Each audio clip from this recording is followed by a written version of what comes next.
is that? Oh, it's just the stuff. I went to Arlington, Illinois to get the yellow ribbons today. Yeah. How big is it? 30 feet by, well, it's folded in half. It's 4 feet, so it's 8 feet across and 30 feet long. Let me see. And who's the company that's going to put it up? I'm not sure if they want it on the air or not. Why? I just don't know if they do. I'm going to check before I say the name. What is this made out of? The lady told me that's, as far as everything they have, that's the most weather resistant. It's like a, it's not vinyl.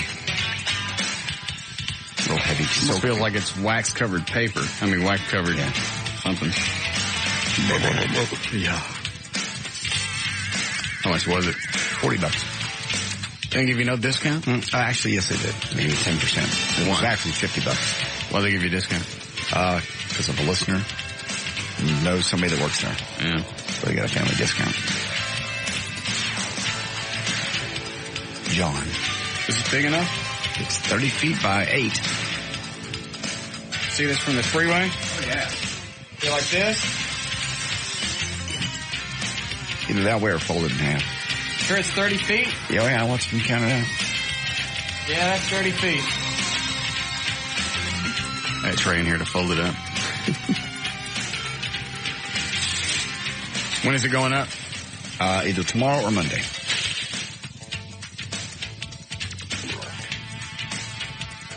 Timing's probably about right. I got an email from the USS Roosevelt. They said that they have a respite. They're just kind of waiting to see if they're coming home. Wonderful. Yeah. 2 of the ships already headed back. Still one of them left over there. Perfect timing then. Mm-hmm. We're on top of something for a change. All right. You have your check now? I do have my check. Good.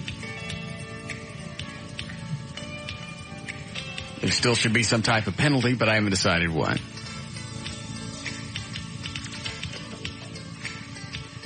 McNeil didn't seem to care. I haven't seen McNeil for 2 days. I haven't either. I sent him an email and went, hey, this still isn't done. Well, the person you're looking for isn't in today. Get in line. Okay, I think I will. Get in line? That's exactly what the email said. I guarantee you if it was his check that was short something, he'd be all over that. I went, okay, I'll get in line. I went back to Siebert and I went, I ain't coming in today. There you go. Hi, Bob. What were you? I'm grumpy. What are you grumpy about? Dr. Atkins died. So? Oh, blow my big lead. Well, I'm sorry. I'm kidding. Anyway. I got my check. Thank you. What do you mean, thank you? Oh, like I had nothing to do with it. You didn't have anything to do with it. Excuse me. Excuse me. I finally called Ebert, or what's his name? Ebert. Him. Yeah. Who got to skip Holly over at the ballpark and got it done? According to Siebert, he did. Oh, that's right. Sorry. That's what he said. That's correct. That's correct. That is correct. Is that not correct? No, that's correct. Absolutely. Thank you, Dave. That's all I know. I sent JD a copy of the email. Yes? Mm-hmm. And you also got your options. Yeah, how does that work? It doesn't right now. The price you got was at $39. I got it in the bag. I looked at it, and I went home, and I went, I'm rich. And then I figured out, this ain't worth nothing. They're worth $3 a share right now. How are they worth $3? All right, explain to me how this works. They're granted at a certain price. All right, Siebert gave me some stock options in a hall the other day. Okay. Thinking it was going to shut me up. Okay. All right. So I go home and figure it out. Actually, they were at $39.60 cents, right? Hang on, let me get. How many did you get? I don't get stock options. I'm not an important person. Well, how'd you know I got it? I know who was put in for them. Oh. Now, how many people get stuff like this? 3? Mm. For what? One station? For our station. For one station? And I did get some, thank you. Okay. How many did you get? 2,000. Did you really? Mm-hmm. I got 700. I got 7,000. No, I didn't. Anyway, so I took it home. What's the price now, currently? $39.33. Okay, and the price of our stock right now is probably $39 and change, 85. So but I don't get this $39, do I? No. I get whatever above $39. Whatever above that our stock is trading at when you sell cash payment. Because I took it home, I looked at it, I went, wait a minute. That's worth about, $600 right now? That ain't worth nothing. If the stock, it says exercise price is $39. Here's what the good news is. Unlike other companies, it vests 25% each year. I don't know what that means. In other words, the first year, you don't get all of these right now. It vests at up to 100%. In other words, after this time next year, you'll be 25% vested. After the next year on April 3rd or whatever it is. But these aren't worth anything. They're worth nothing right now. Zero. That's what I'm saying. I took it home. I looked at it. I went, just trying to do the math. I went, he just gave me like $60,000. But this is your future. That's like nothing. This is your future. The stock, if everything goes the way the stock market has always gone, then that stock should be worth $100 in 4 or 5 years. And then you get the difference between $39 and $100 when you cash it in. See, I took it home and I looked and I went, I get $60,000. That man's out of his mind. And if the stock market doesn't come up, then none of us have anything to worry about because we're all out of work. But anyway. And then he explained it to me. No, you don't get the $39. You get anything above $39. Right. If it don't go above $39, you have to pay them. I got to give something back? If you want to cash in your options and they're worth less than the face value, then you have to pay them to get your options. I don't want that. No, I don't think anybody would do that. But hey, Steve. It's kind of ugly. It is. This will shut him up because he's stupid. Yeah. Well, yeah, I took it home and it said 1,500 stocks, $39 a piece. Oh, that's $60,000. I'm rich. Yeah. Screw this dump. The other thing is I have bad news. Which is? You can't put anything up on that tower.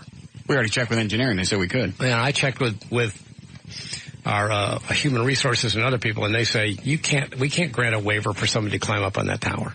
Well, they're not going to climb up on it. They're going to do it with a cherry picker. A cherry picker. They are. Yeah. Nobody has to climb the tower. No. Okay. Right. Fine. Then that's fine. Next to the tower. Yeah. But they said, I checked with legal, and they said, nope, can't do that.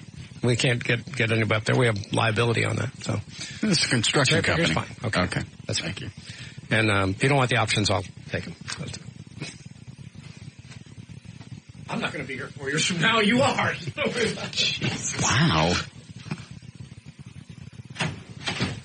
We need to go buy him some clothes. Yeah. All his clothes are from his pre-Atkins diet. Yes. He looks like the Incredible Shrinking Man. Looks like he's wearing his daddy's clothes. What, he lose 60 pounds? I don't know. He's lost too much. Every time he comes in, he looks smaller. Or he's hosing us and he's buying bigger clothes.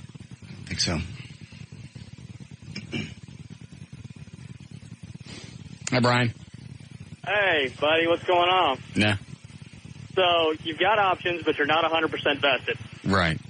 The only thing they're trying to do is make you stay there as long as they can. Yeah, that's what that stuff's for. Yeah. That's why it's called stock options. It's forced company loyalty.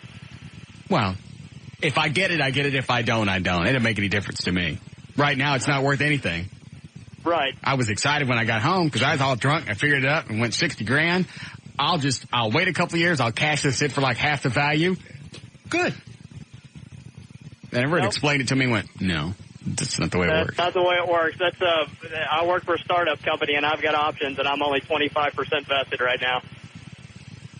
And it's good, I could be 25% vested, but if the stocks don't go above $39, that's nothing. Mm-hmm. I think that's what happened to Dan with all his Microsoft stock. Yes. Thanks, Brian. Isn't that right, Eddie? Yep. I didn't totally understand it. They were just supposed to cash it in at a certain rate. Mm-hmm. Actually, I guess I kind of understand it more now. Say they were giving Microsoft stock at exactly what Infinity did me. Mm-hmm. All right, so say they had 1,000. And the what's that word? I know this is interesting, so I get past it. The exercise price. Mm-hmm. All right, so we'll say it's $40. Anything above $40 you get. Okay? I think Microsoft stock went up to like a couple $100. They didn't cash it in. Then it dropped below $40. They didn't get nothing. God. I believe that's what happened.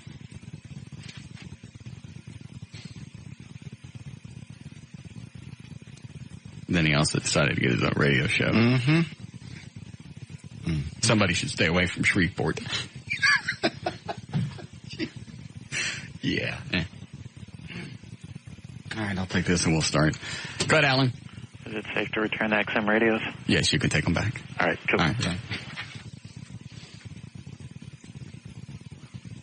I never said I was going to XM. No. I'm just showing an interest in it. It's an interesting It's a new form of broadcasting. Uninhibited radio. Yes. Do whatever you want, say whatever you want. Mm-hmm. Forget about the repercussions. No delay. Don't need a delay. Don't have to worry about the FCC and their jackass rules. Mm. I was thinking about that again today. We could get on the air every single day and talk about beating the snot out of somebody and stabbing people, as long as we weren't talking about anything illegal. But just describing things or how we hate certain races. Get away with that every single day. But if you do something to titillate, if it's sexual, where actually two people want to be together, that's where you can get in trouble. It's absolutely absurd. It's madmen running the government or that governmental agency. Yeah. You watch somebody get shot and their head blown off and everything else, but she show breasts on television. Yeah. They say this episode of, what's the thing with Kiefer Sutherland? It's like 24? Yeah. I don't know if it's been on or not, but they say it's going to be some of the most gruesome broadcast television in 10 years. That's okay. You show a ding-a-dong, you get in trouble for that. What was the war movie they broadcast? Saving Private Ryan. In its original form. Yeah, that was okay. Cuss words and all. Yes. Because it's art. Bloody, nasty, somebody carrying around their leg or arm or whatever. I got to see that movie. Eddie says the first 15 minutes? Yeah, right at the first 15 minutes of it. It starts off kind of slow because they let you know who it is, but right as they hit Omaha Beach, it is just incredible. For the next 10 minutes, you can't. It's exhausting. You can't. You have to watch it 4 or 5 times just to see everything that's going on in the background. Is it realistic? Oh, extremely. It's some of the most realistic. Because you always see the movies where the people get shot and they fly 50 feet in the air. And so, yeah. I mean, this is like where the bullets just rip right through them and lungs are popping out the backside and they just fall over and legs fall off. And see, that's okay for broadcast television. Yeah. But if her nipple were to slip or something like that, it just doesn't make any sense. I don't even understand the logic. I don't know. Because, even when you're arguing with a chick, you think, all right, hang on a second. In her head, she's got some kind of point. Maybe if I can figure out what that point is, it'll be easier for me to shut her up. I can't even fathom what the thinking is behind that. It's absurd. Yeah. You can't even say it's the Bible Belt because it's all over the country. Yeah.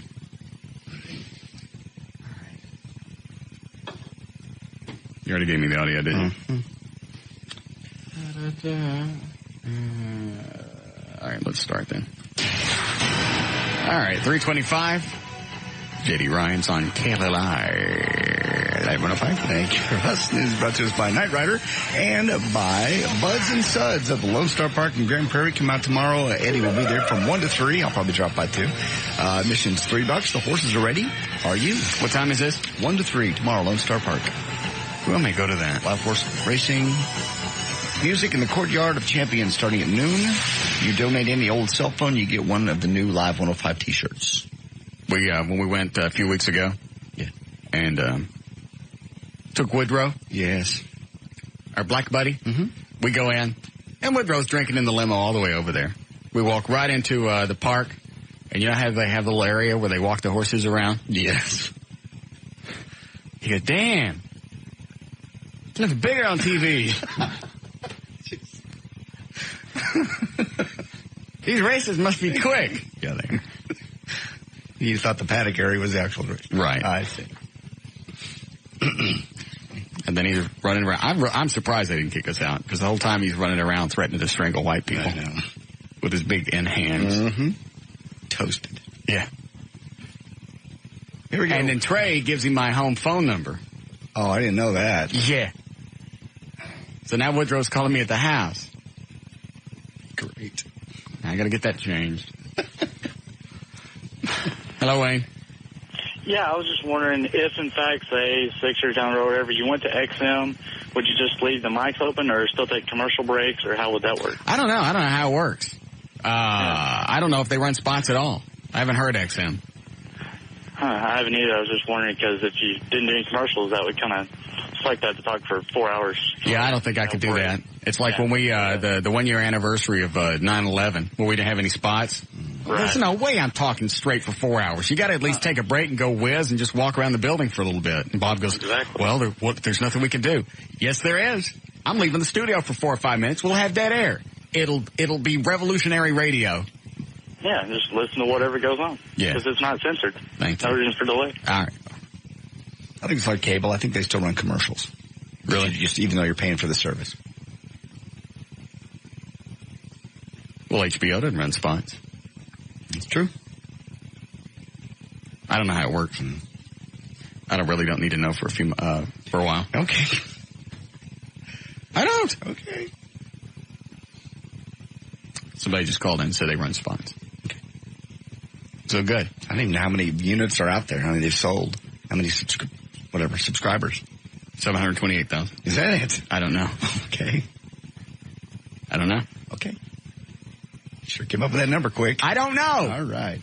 I don't want to talk about it. All right. Thursday, April the 17th, 2003. Rowdy Roddy Piper is 49 and today. Only birthday worth talking about. A second U.S. Navy aircraft carrier departed the Persian Gulf today, leaving only the USS Nimitz battle group on station in the Gulf. With the air campaign winding down, both Navy and Air Force bringing aircraft home to allow pilots and crews a respite after one of the most intense air campaigns in history. Huh? Okay. The chief UN weapons inspector reportedly wants his team allowed back into Iraq. Hans Blix thinks that would increase the credibility of any discoveries. Blix also challenged the Bush administration to present proof of its allegations that Syria has chemical weapons. He says whoever makes such claims should provide proof, and quickly. Quit it! What? What? You know what you said. I'm not saying anything. Yes, you did. I don't have time to say anything. What am I saying? Turn the mic off and you said something. I can't repeat it. Unless we're I have no idea what you're talking about. Oops. Ain't no oops or nothing.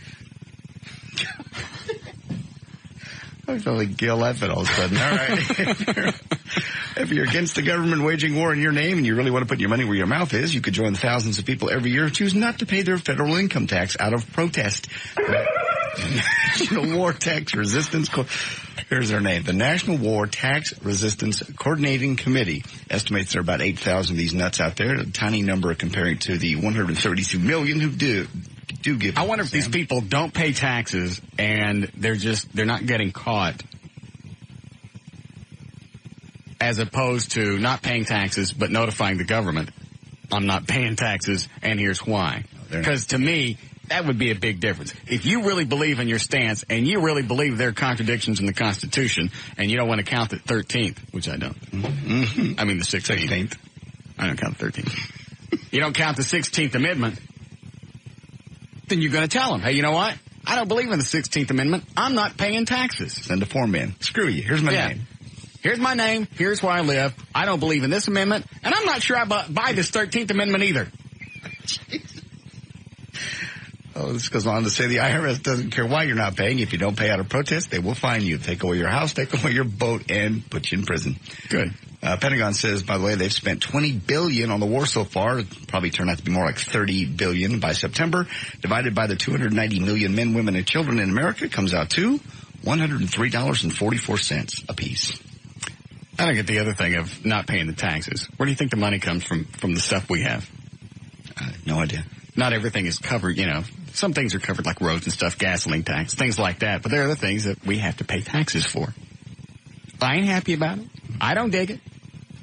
I've never understood why we don't go to a flat tax. We don't need to get into that conversation, but it's just... I don't know that I understand. Oh, explain a flat tax to me then. Regardless of what you make, you pay... Well, I don't think you pay the same. Like if 17% straight across the board. Like if I make $100 a year and some other guy makes $50, we don't pay the same tax. No, you pay the same percent. So what do we do now? It's a percentage. So it's. I don't know. There's so many tax ways to. Do you not know the answer? Because if you don't, just say you don't know. I do know. You don't. Oh, well, then tell me. Well, straight across the board, you make $100. Okay. 17%, you pay $17. Okay. Okay. Got it. The other guy's going to pay less. Right. Right now, there's a bunch of ways to limit your tax liability with houses and put money over here. That doesn't get taxed. Put money in an IRA. That doesn't get taxed. There's ways to hide money and not get taxed. I like that. Well, what's wrong with hiding money? Nothing. It would just be if that's part of the tax law, there's no reason not to take advantage of it. It would just be a lot where you hide money. Simpler.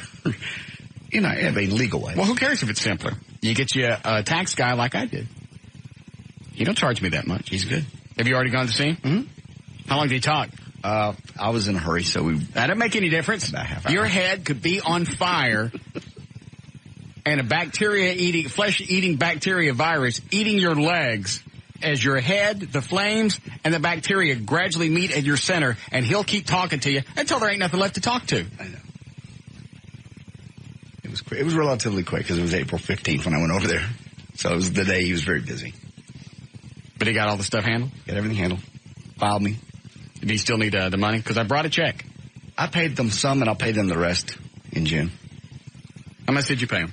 $500 out of 3,000? 3,700? So I'm 3,200. It's called a good faith payment. All right. In other words, when you filed your extension?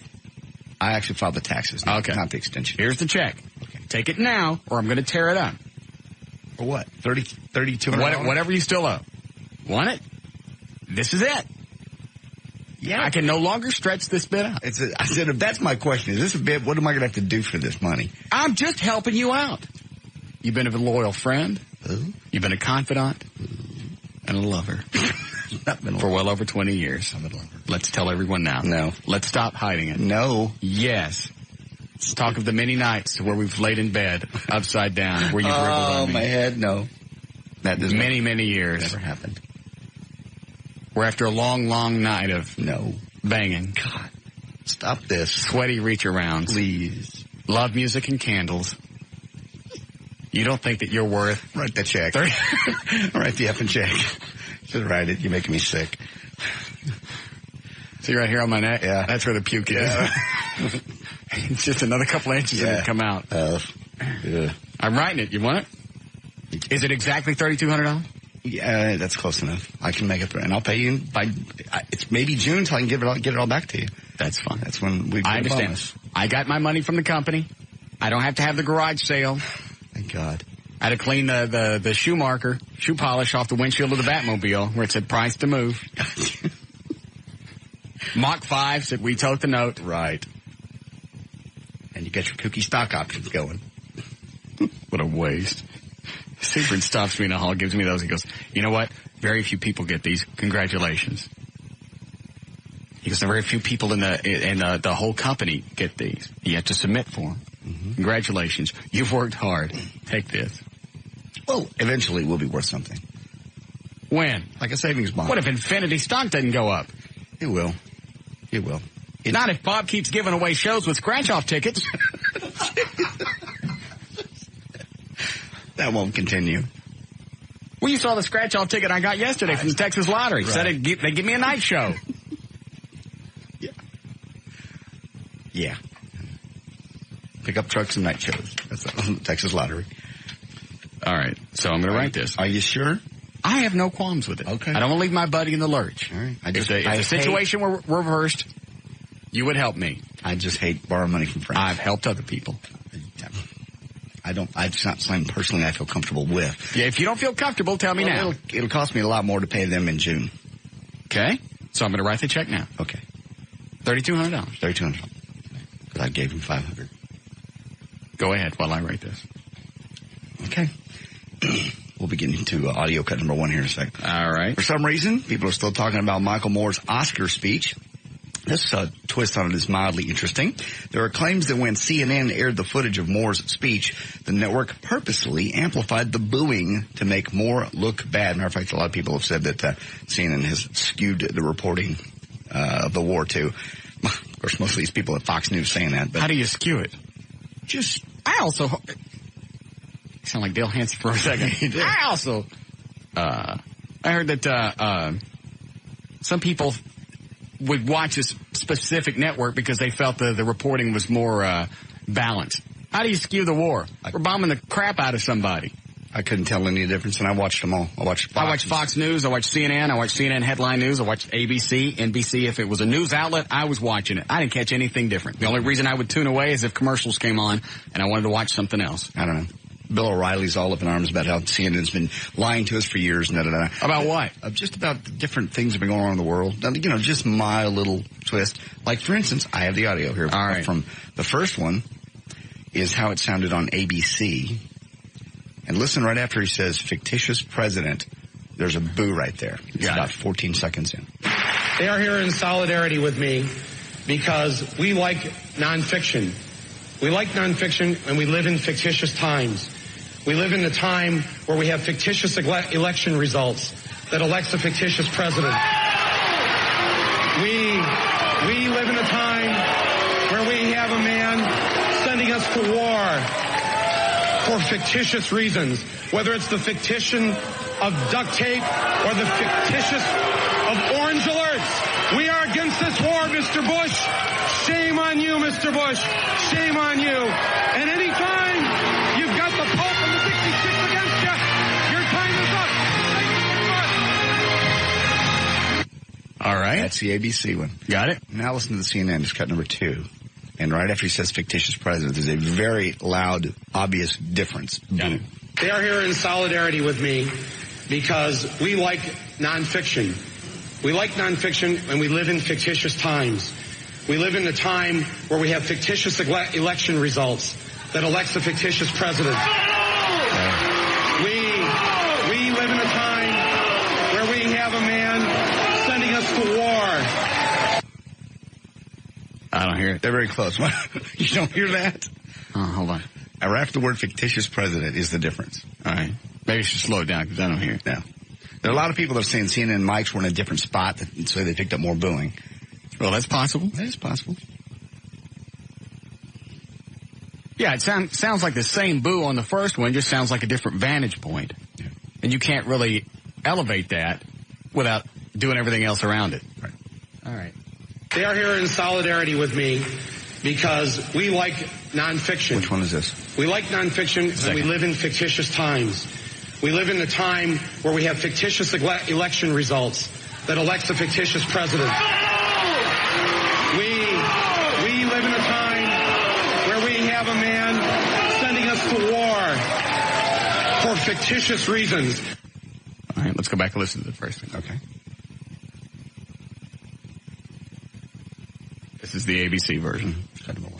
They are here in solidarity with me because we like nonfiction.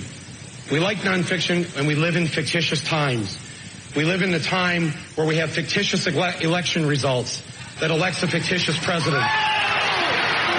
We live in a time where we have a man sending us to war for fictitious reasons, whether it's the fictition of duct tape or the fictitious of orange. It just sounds like a different placement of the mic. Yeah. Because you can tell it's that one guy. Yeah, that boo. It's the same on both of them. It's just different location of the mic. Okay. Well, anyway, that's that. Good. So, Pope John Paul in the news using his new Pope mobile throne. That just sounds funny to say. The Pope mobile throne to help him conserve his strength began ceremonies commemorating the last days of the life. What is this? Is it a wheelchair? It's actually a mobile throne. It's a wheelchair? Yeah, it's a wheelchair. But it's built like a throne. What does it look like? A throne. Just a regular throne? Great big one? Uh-huh. It rolls around? Right. Is it remote control? Yes. Somebody else controls it? That I don't know. Oh, that'd be funny. Commemorating the last days of the life of Jesus Christ before Easter, the Pope sat on the throne specially built on a platform to wheel him down the main aisle of St. Peter's. Can he crap on it? I don't think so. That would make sense. He just got a hole in the backside of his robe. Is that sacrilegious? Yes. I'm not Catholic. The Pope celebrated the Holy Thursday, in which he blessed oils used in church ceremonies. Did he make his own oil? No. I bet it's got a hole in it, so he can just take a dookie. I don't know. I bet he does. It makes sense. Why not? Yeah. Why make that old man set up to go to the bathroom, make him stand up and move over to the toilet? Yeah. He's probably he got his own portalet. Popelet. Popelet. Yeah. They just empty it out from time to time. It's the Pope. It's Easter. So what? Let's not do any anti-religious things right here. I need to do something tomorrow. Possibly more edicts from the Pope. Oh, geez. Okay. Things to do over Easter. Easter edicts. Mm-hmm. Things not to stick in your pee-pee for Easter. I can't wait. Dr. Robert C. Atkins, best known for his low-carbohydrate, high-protein diet, was dismissed as nutritional folly for years, but recently validated in some research, has died at the age of 72, just almost that way, after he suffered a head injury April the 8th after falling on an icy sidewalk on his walk to work. Amazing. Has a heart attack, then goes into a coma and dies. Bob McNeil's still on that diet. I know. But if Bob don't get off that diet, he's going to be dead in a year. He looks very thin. He looks too thin. I think he's got the AIDS. He doesn't have AIDS. Maybe he's got the SARS. No. That would be a lung infection. So, I have it. You don't. Yes, I do. You'd be coughing. Well, there you go. Thank you. You do have it. A federal judge has refused to dismiss a lawsuit against McDonald's filed by a man who claims he was not hired because he's fat. Joseph Connor claimed that there was discrimination against him in violation of the Americans with Disabilities Act. Connor, who weighs 420 pounds, claims that McDonald's violated the laws when it regarded him as morbidly obese and refused to hire him based on that perception. Further, he alleges that obesity is a disability. It is not. But that's his lawsuit. You know, maybe if you followed him around all day and he ate normal food and he was just fat through some kind of freaky genetic thing, and then I might go that that's a handicap. But if you follow him around and he's shoving in burgers in his face like Wimpy, then that's not a handicap. That's a poor choice. That's a weak constitution. Yeah, it's going to go to a higher court now. Federal judge refused to dismiss the lawsuit, so McDonald's going to have to spend more money on this guy. Good. In 6 years since its founding, the Walt Whitman Community School has struggled with low enrollment, strapped budgets, and perplexing problem. How do you expand a private school for gay and lesbian teens when the students you serve essentially are in hiding? Is that whole school gay? Yes. They only accept gay and lesbian students. One possible answer? Where is this? Get your MTV. That's here. Walt Whitman? In Dallas, yeah. It's right in town. I didn't know that. They're going to be on MTV, National Megaphone, Thursday night when MTV airs the documentary School's Out, the life of a gay high school in Texas. MTV airs the 90-minute version of the film at 9 o'clock. Why do they have a school for gays? That I remember when it first came around, I really never got the idea why. Maybe to separate the gays and lesbians so they can be free to be what they are and comfortable. Well, you're not supposed to be talking about sex in school anyway. You don't go to school to discuss your sexual orientation. It says here it's one of the few schools in the country established specifically to educate gay and lesbian teens. Never heard of that. Hi, Matthew. Hey, boss, I'm just going to let you know you got Dr. Atkins on your death pool list. Oh, that's right. How old was Atkins? 72. 72, didn't he? Yeah, that's 28 points, isn't it? Yeah. Yes. Thank you, Matt. Forgot about that. Mm-hmm. And I asked for him last week. That one, you're right. You did. As soon as he fell and knocked his head open, you got him. There's somebody else that I wanted that just died. Who else died today? The billionaire. Yeah. The Getty guy. Yeah. Yes, Chip? Yeah, I love you guys and listen to you all the time, but I was just wondering, in all the time you've been on the air, has JD ever made it through the news once without screwing it up? No. Mm-hmm. Thanks. All right, bye. Go ahead. The Stars return to the American Airlines Center. Don't forget to wear your green gear tonight. They're tied 2-2 with the first-round series with Edmonton. The Stars have 1,770 playoff appearances. The Oilers carry 343 games. Stars have 17 Stanley Cup rings. The Oilers, none. Game 5 tonight. What is it? Oh, isn't it Deadpool? What about it? Do you want your points year to date? Yes. Who's on my list? Your list is Tom Laughlin, Zsa Zsa Gabor, Rodney Dangerfield, Rose Marie, Boris Yeltsin, Jerry Lewis, Richard Pryor, David Lander, Eddie Albert, Jeffrey Jones, Pee Wee Herman, Cowboy Weaver, Robert Stack, Marie Fredrickson, and Andy Griffith. You've had Dr. Atkins and Johnny Paycheck die for a total of 64 points. What does Eddie have? Well, Eddie technically has 124. Because he claimed... No, he took an unborn fetus. That's fair and square. It is not. How is it not? It's got to be born. It was born dead. Was it born dead? Yes. What do you call it, stillbirth? Yes. It was one of twins. And one of them's alive and one of them died, and I took the dead one. Wait a minute. Was it dead when you took it? No. No. Wait a minute. Were they already born? No, it was the day before they were born when I took it. Well, you can't take something that's not born. They were, I sent out the email when I found out they were having complications. If the kid's not born, you can't take it. Still alive. It was in a womb. Still alive. It wasn't born. Even at that point, it's alive. Kill a lady that's that pregnant and find out if you don't go to jail for 2 life terms. Did you touch Everett? Probably. Quit it. All right, we got to make a new rule. You got to be born before you can get credit for it. Okay. Can't walk around looking at some kid in a womb going, hey, I want that. It was fair and square. Like you could have taken that lady in California that was, disappeared December 24th. She had a baby. Can we take her? No, that's gross. That's why I didn't even bring that up. Okay. That's even in poor taste to say it. All right. What's the matter with you? Mm-hmm. Can I get her? God. I still think it's her husband. I do too. Just because now they found a body without a head. And the way and he's no acted. legs? No head and no legs. Yeah. That's a crime of passion, wouldn't you think? Yeah, they said yesterday that they're trying to determine whether the head was severed or if it came off naturally. Just by being in the water? Being in the water and decaying. Yeah, but the bones wouldn't come off. Honestly, I don't know. I mean, that was just what the guy said. He goes, we're trying to find out if it was severed off. Well, what about the legs? Same thing? Yeah. I think everybody thinks it's him. He started, selling her car. So concerned. Sell the house, sell the car. Well, I think he had to get a car. First of all, didn't they impound one of the cars? Yes. Okay, so he had to go buy another one because they impounded one. So I got that one. I understood that.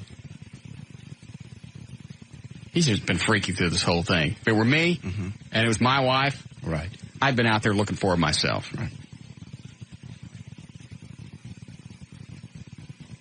So Eddie has how many points? 124.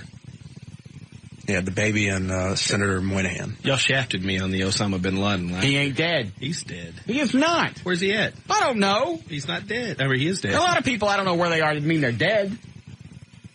Hussein's dead. Is he on your list? I think so. Yeah.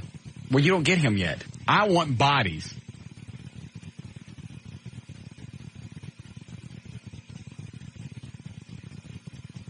I'm taking Amelia Earhart. She'd be 175 today. I know, but when she vanished. Oh, okay. All right. So how many does JD have? 0.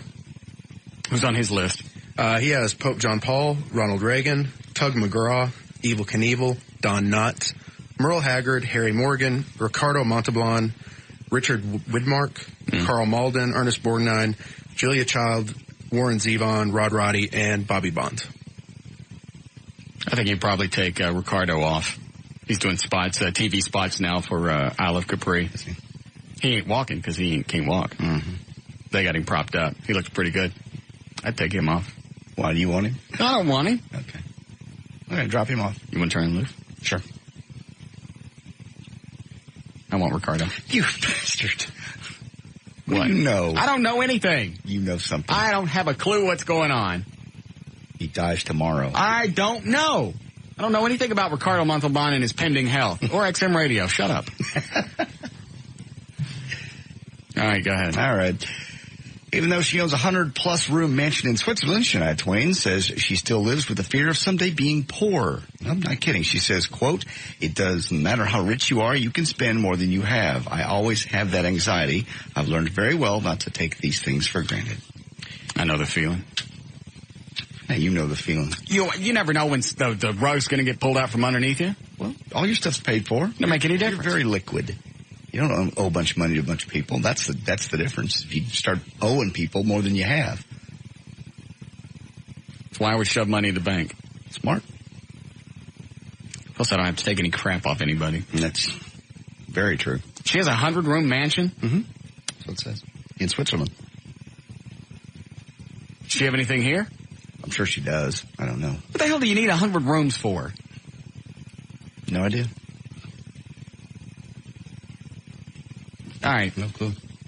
And finally, former Baywatch superstar Tracy Bingham is one of those environmentally friendly, animal-loving PETA types. As such, she does not enjoy the annual running of the bulls in Spain.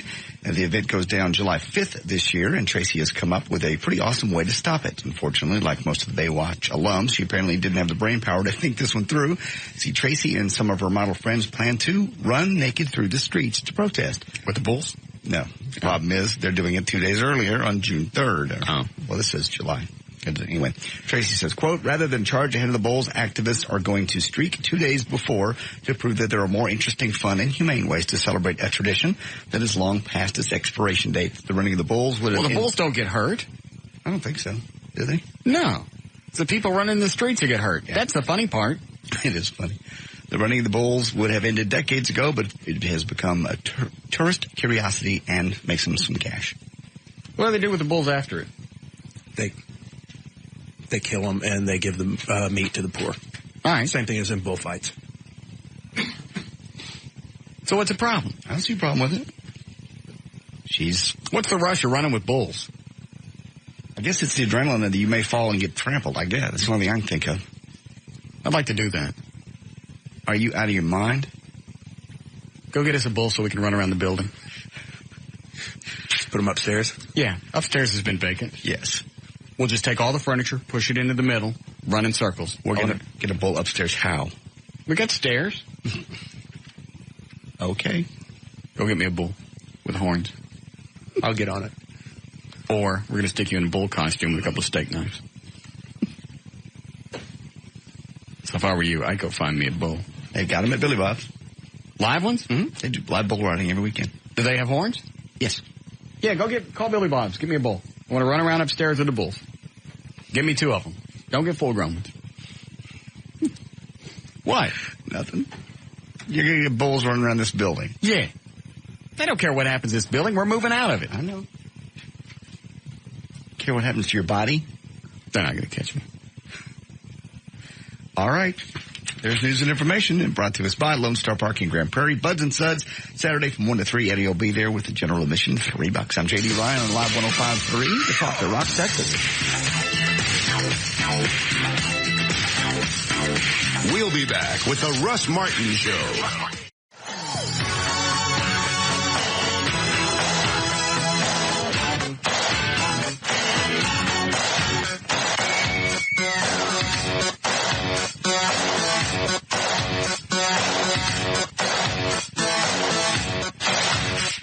It's a very kind offer, but I have plans for Easter. Thanks anyway. It sounds very, very inviting. Some other time. I thought it was very nice. It's very nice. Invite you in her family's home and you can be outdoors. Where? Out west where she lives. Thank you. I don't live out there. Well, I was willing to drive you. Be fun. Who are you going to spend it with? Have a brunch date for Easter. Do you really? Mm-hmm. Who? That Italian chick? Oh, that one. Mm-hmm. Nunya? Nunya. Thank you.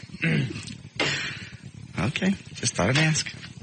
Was Joy just extending the olive branch of peace? Last time I tried to be nice to her, she got ugly with me. She never got ugly yes, with she you. did. When we went to, what's Vinny's place? Where Raquel Darian's going. Oh, Platinum Club? Yeah. Yeah. She wasn't ugly. You said, come sit on my lap, and she said, I was trying to be nice to her. She thought you were going to throw that back in her face on the air. Yeah, your girlfriend's sitting on my lap. You could just hear the way you could twist that. She was afraid. I could have made it up. I know, but... Pass. All right. She was just saying, you're welcome. Who all's going to be there? Her, mom and dad, family, kids. Kids? Around. How many kids? Lots of kids. 3 and 5 and 7-year-olds throwing confetti eggs. I'd rather spend it with Gail. Okay. Her husband. Okay. Just the offer. She knows she didn't have any family, and you're welcome to come. Pass. All right. I already have plans. Had I not already had plans, yes, I'd have been open to it. No, you wouldn't. Yes, I would. Very, very kind and generous. Okay. I'll tell her. Thank you. What do you got, Gail? Well, you know what? We'd love to have you come join us. We're going to be at Tim's folks' house, close to your folks' house. Are his parents still alive? Yeah. You ought to come see him because you might not have a chance to see Wilson much longer. Well, that's ugly. Well, I mean, he's... Is he in poor health? Yeah, he's in poor health, but I tell you what, his brain still works great. He's fun. Okay, perhaps I'll do that then. That would be great. Like I'm driving out to the Grove. Yeah, they don't live on Jones Street anymore, though. Why don't you just tell everybody? God. Well, they don't know the last name. Yeah. That's right. Okay. They don't live on Jones Street anymore. I'm sorry. What? I was going to say you're not going to see your mother even for Thanksgiving? I mean, for Easter? Didn't I see her for Thanksgiving? Yeah. Didn't I supposed to see her for Christmas? I don't know that.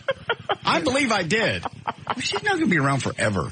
I mean, you know, I would like that family to be able to spend these holidays. Well, then you go hang out with my mom. She's not my family.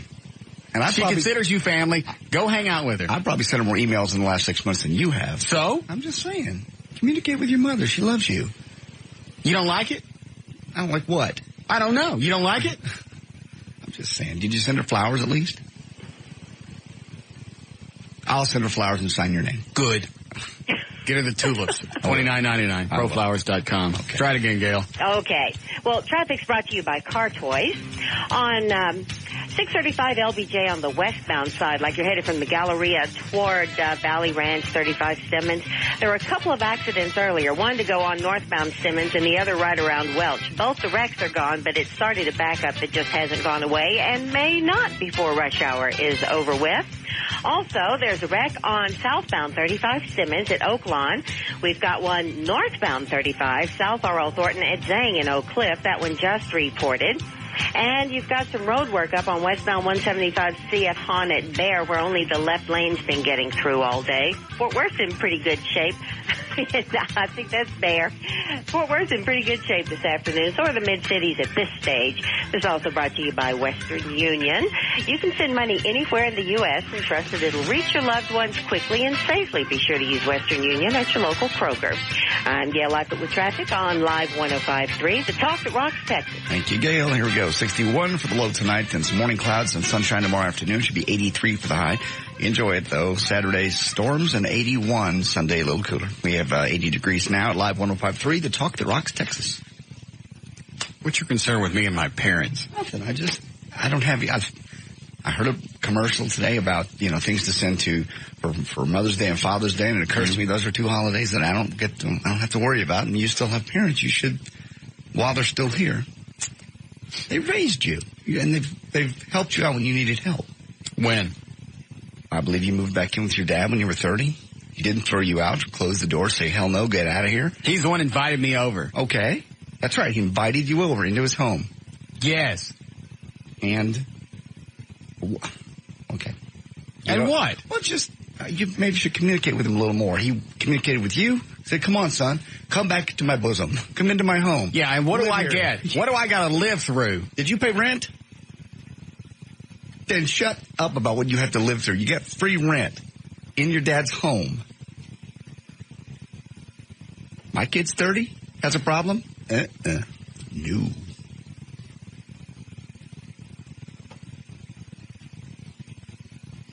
Fine. I'll call my mother. Thank you. Send her some tulips. I thought you were going to do that. Okay, I'll do that. No, that's not her number. Wait a minute.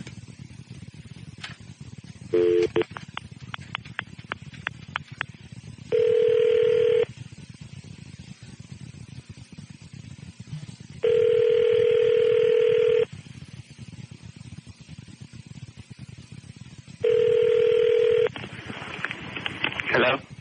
Hey, who is this? Trey? What are you doing at my mom's house? Well, that's not the right number. No.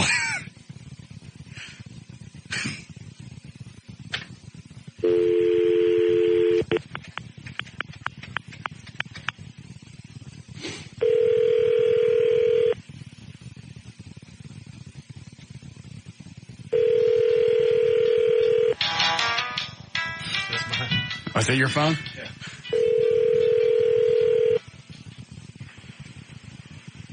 Hello? You're at my mom's house. Damn, she's a whore. What? Caught her right in the middle of a train. No, you didn't. All right, last time. Okay.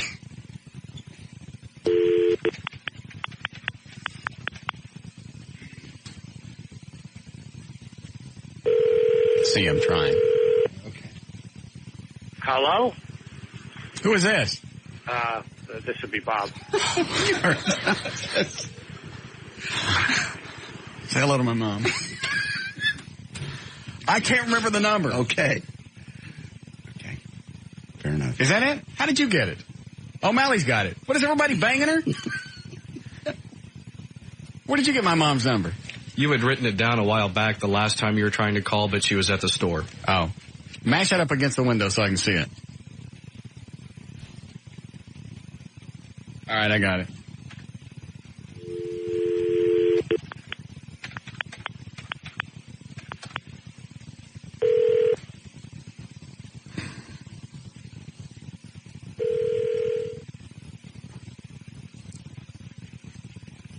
Take it off the air.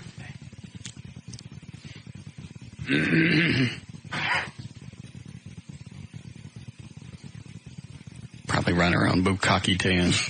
No. Mother's so sweet. Can't see the phone. She got bukkake in her eyes. Probably washing out her funnel. It's your mother. Please stop that. She's got hygiene. I said she's washing the funnel out. Nobody's answering. No machine. I gave her a machine about 6-7 years ago. That's not even coming on. Maybe there's a convention in town. I just beat. Hey, it's me. Call me. Call me. There. No happy Easter. You want to go to lunch? I don't even know what I got. It just beat. Okay. Wasn't an outgoing message. It's handled. Does she even have your new phone number? You just changed it.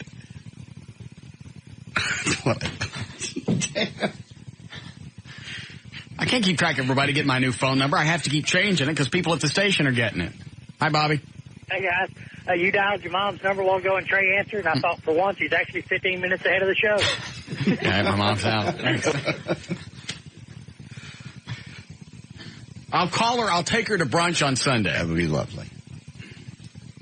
If she could drive to my house. You can drive over there. I do not want to drive to Pleasant Grove. If it's safe enough for her to live there, it's safe enough for you to drive there. No, it's not. It may be safe in her house. It ain't safe to get to her house. She would have, what a thrill if she got to ride in the Batmobile. I am not driving the Batmobile to Pleasant Grove. It's perfectly safe. What? What's going to happen? What? It's during the daylight? What's going to happen? You got a handgun license. So? Well, nothing's going to happen to you. The gun only has so many bullets in it. I believe there are more people to shoot at than my gun holds. Who's going to carjack a Batmobile? What? Okay. Sorry. What do you want, Trey? I was going to bring this. Once again, another lovely plaid shirt you have on today. Thank you. Mm-hmm. And I'd like to remind JD, we couldn't get a pizza delivered in Pleasant Grove. Yeah. This was during the day. We were trying to get Gary, Wrestling Gary, trying to get him a pizza because he'd walked into a sliding glass door and knocked himself out. I remember that. And nobody would go to the Grove and deliver a pizza. Okay. Well, if I was going to be in town, I'd go pick her up. But where are you going to be? Out at Joy's house. Oh, that's right. All right. Well, I'm not going out Take there. your other car. Mm-mm. It's scary. I grew up in the Grove. It was scary then. It's even more scary now. Lock your doors and just drive fast. You'll be fine. You have to stop for red lights. Okay. That's when they get you. No, they don't. Yes, they do. You'll be fine. See, let your mom be alone on Easter. She wants to drive up to see me. That'll be fine. All right. I'll take her someplace nice. Yeah, Gary? Please drive to the Grove. Please. I'm not coming out there. Please come right to the Grove. I'll be waiting, boy. And you better bring your pistol because I will be waiting. So come on. Gary, all I need now to beat your ass is just to stick a glass door in front of you. You just tell me you bring that Batmobile over here, you little Bruce Wayne look-alike. Was he at home? Oh, he's... Was he on line 10?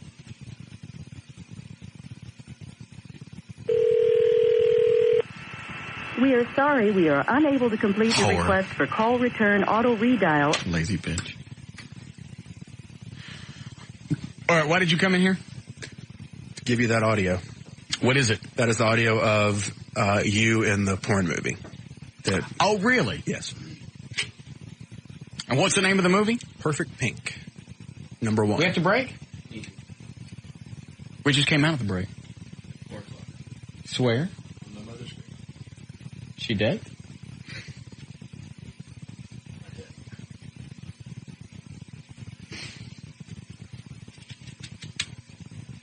What'd you say it's called? Perfect Pink, number 1, Soaking Wet. How long are we in this? That's a little over 4 minutes. How could anybody be stupid enough to stick somebody on a video, not get permission, and it be that long? You could probably get away with, 3 or 4 seconds. Yeah. But not 4 minutes. That's a sizable part of the video. Did that attorney call you back that Everett gave us? Not yet. He was in court today. I'm pursuing this. I haven't seen it. I don't know how long you're on there. Did they actually say his name and everything? They say my name? Really? Yeah. In fact, the first part of it is Jill, Russ, Jill. You take a picture with her. This is over at the Eagle. Wow. Yes.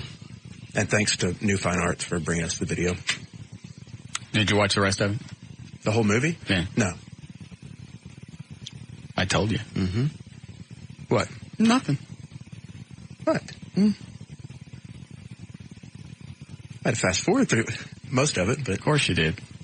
So you didn't bother to look at any of the sex or anything? I might have stopped a few times, but... He didn't stop. Mm-hmm. Mm-mm. There's a good girl scene in there. Oh, is there really? Yeah. Was it with Jill? Jill and some other girl. The double dong deal. She is, Jill Kelly is dandy with oral.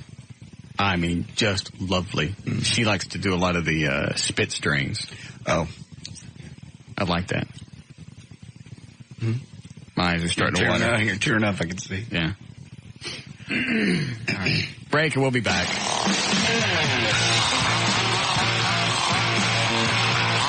be back with the Russ Martin Show.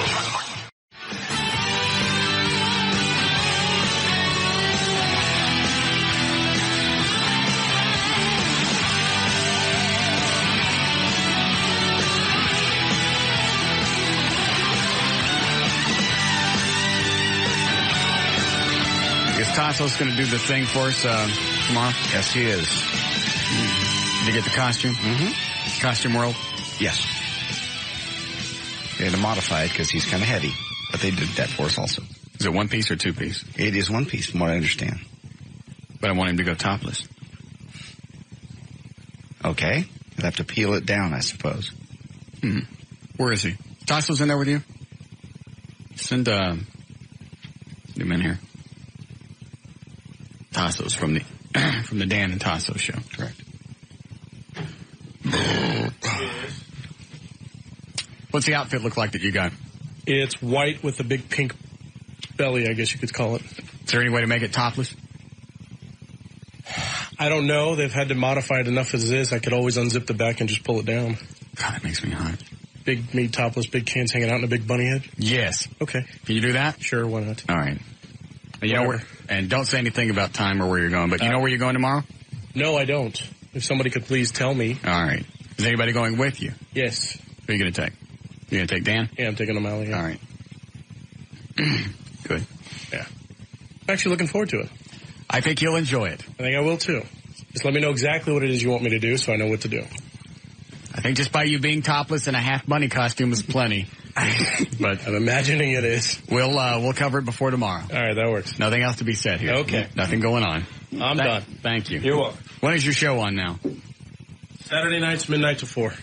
Saturday so technically night. Sunday morning, but Saturday nights. Got it. Big Dan and Tasso show. Thank you. What are you going to be talking about this week?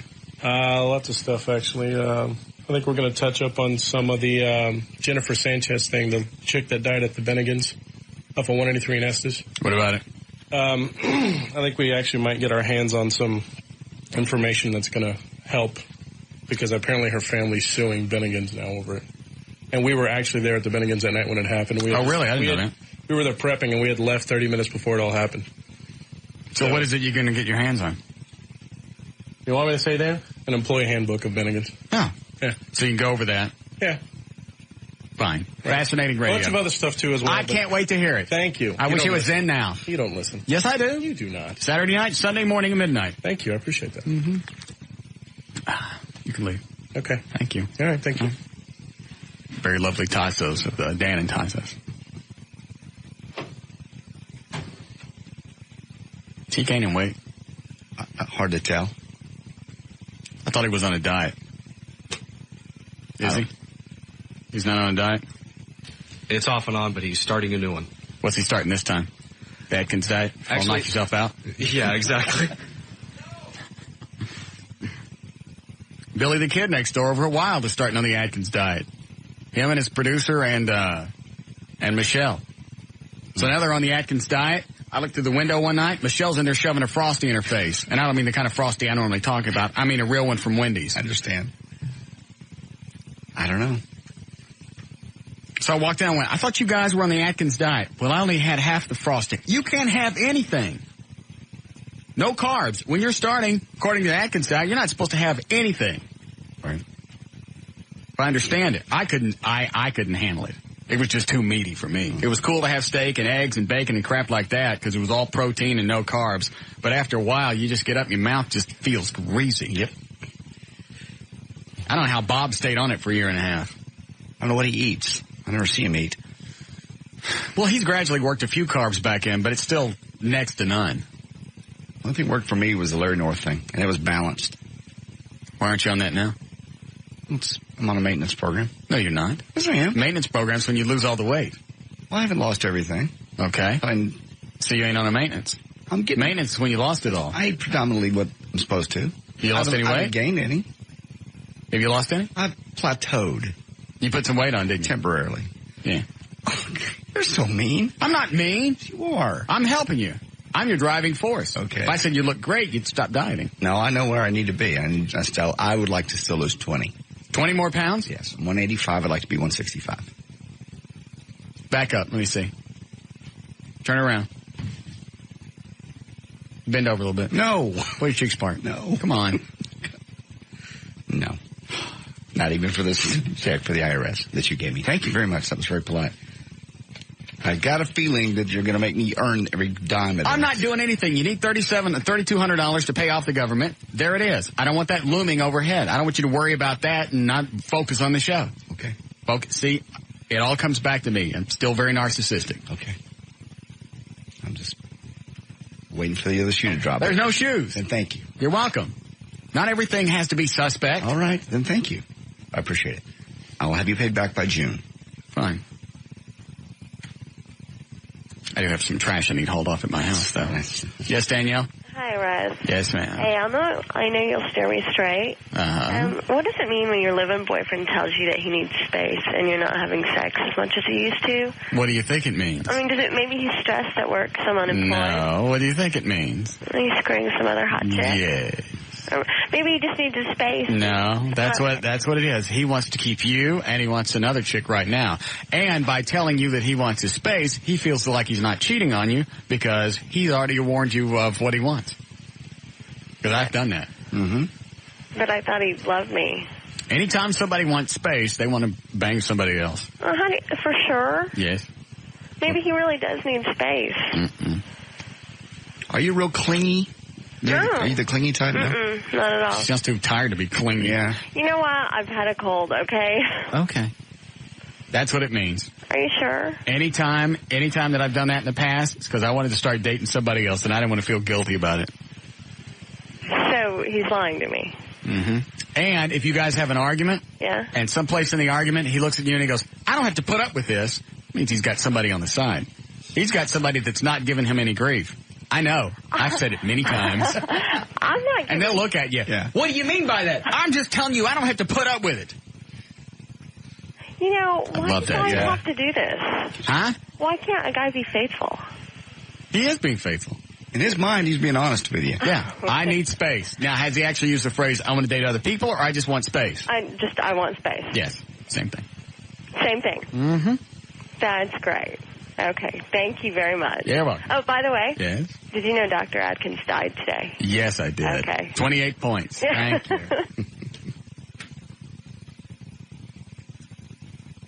That's what it is. I know. I mean, it could be that she says she's not the clingy type, but sometimes chicks just get too much in your face and you're like, look, I need to come home to my own place. That's how I am. I'm not cheating. Is that what you tell Joy? I'm not. She knows I'm not cheating. How does she know that? Because I'm always there when the phone rings. I always pick it up. I'm there every moment. No, you're not. Yes, I am. Sometimes you're out with me. And there's times I even answer the phone when I'm out with you. Yeah, but you've answered the phone when you were out with me before, and you probably shouldn't have. Why? Because somebody else was around us. Oh, hush. Quit that. Oh, what am I thinking? It's Thursday. That's right. It's time for you to start screwing up my weekend. I haven't done anything. I'm just saying there are times it was rude for you to pick up the phone. No. All I know is it's you and me and a couple other people, and we're having drinks, and you answer the phone. I just looked at you, and I gave you the eyes. How rude. Possibly we're out with Mr. Siebert, our general manager. That's not the one I'm thinking about. I don't know what you're Because I don't remember Dave sitting in your lap. Hush. Quit this. Stop it. Nothing to stop. You're stirring things up for the weekend. Why do you do this every weekend? You just put just enough question in her mind. I'm still paying you back for the whole GPS scam you were trying to pull. Is that right? GPS? Yeah. Sorry. Had Snoop Dogg not caught you talking to Joey on the phone going, hey, I'm still hosing him on this GPS thing. Personally, here's what I think's going on. You thought I was about to bust you on the GPS. So you tell Joy, hey, look, let's go with this GPS thing, and we'll make them think that it's real. And in the meantime, you went over there and yanked it off her car. No.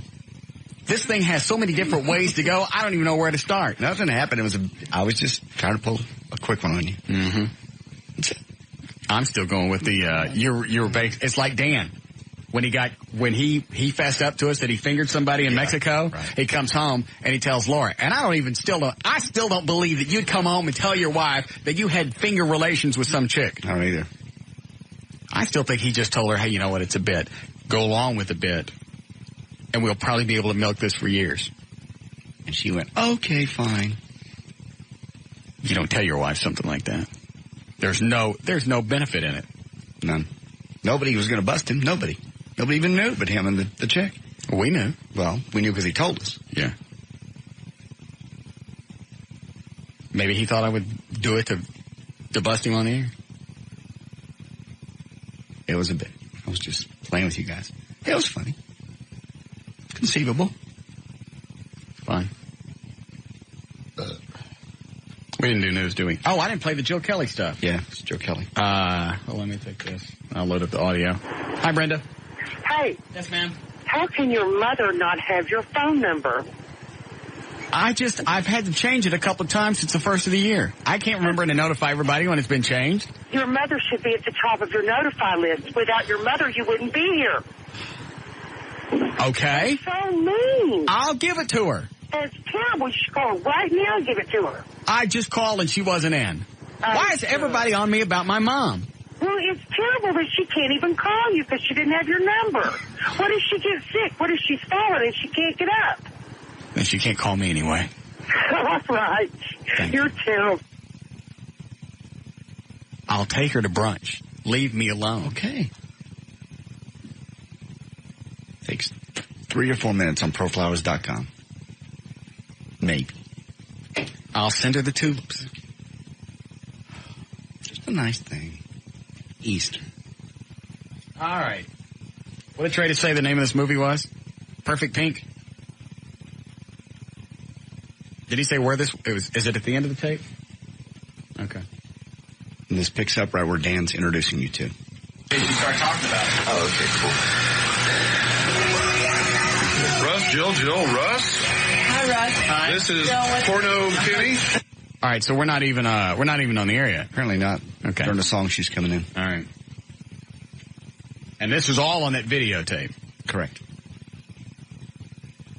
Porno Kenny. A minute before it goes on, run. Hauling ass down the hall. All right, now, welcome to the Eagle Studios. She'll be appearing at Caligula 28. I miss Caligula. I know. It was so sad when it burned down. It was like your hangout. Yeah. That's when Vinny was over there? Yep. Actually, I don't even have to listen to the rest of this. All right, I've heard enough. There's plenty. If this goes on for 4 minutes, that's more than enough to sue them. You know what she was thinking? That she's thinking she'd never find it. You'd never find this. How would I not find out being at the tail end of a porn? It's been 4 years and you didn't know? Well, I know now. Yeah, we're going to have to find out how many tapes have gone out, how much money they made off of it. I don't even know how you figure out what the damages are. Don't know. I can't believe anybody would be that stupid. Who knows? Maybe he thought, hey, I was there. This is just part of my life, so I own this tape. I can do it with it, whatever I want. Mm-mm. It's like any other thing, like any other movie.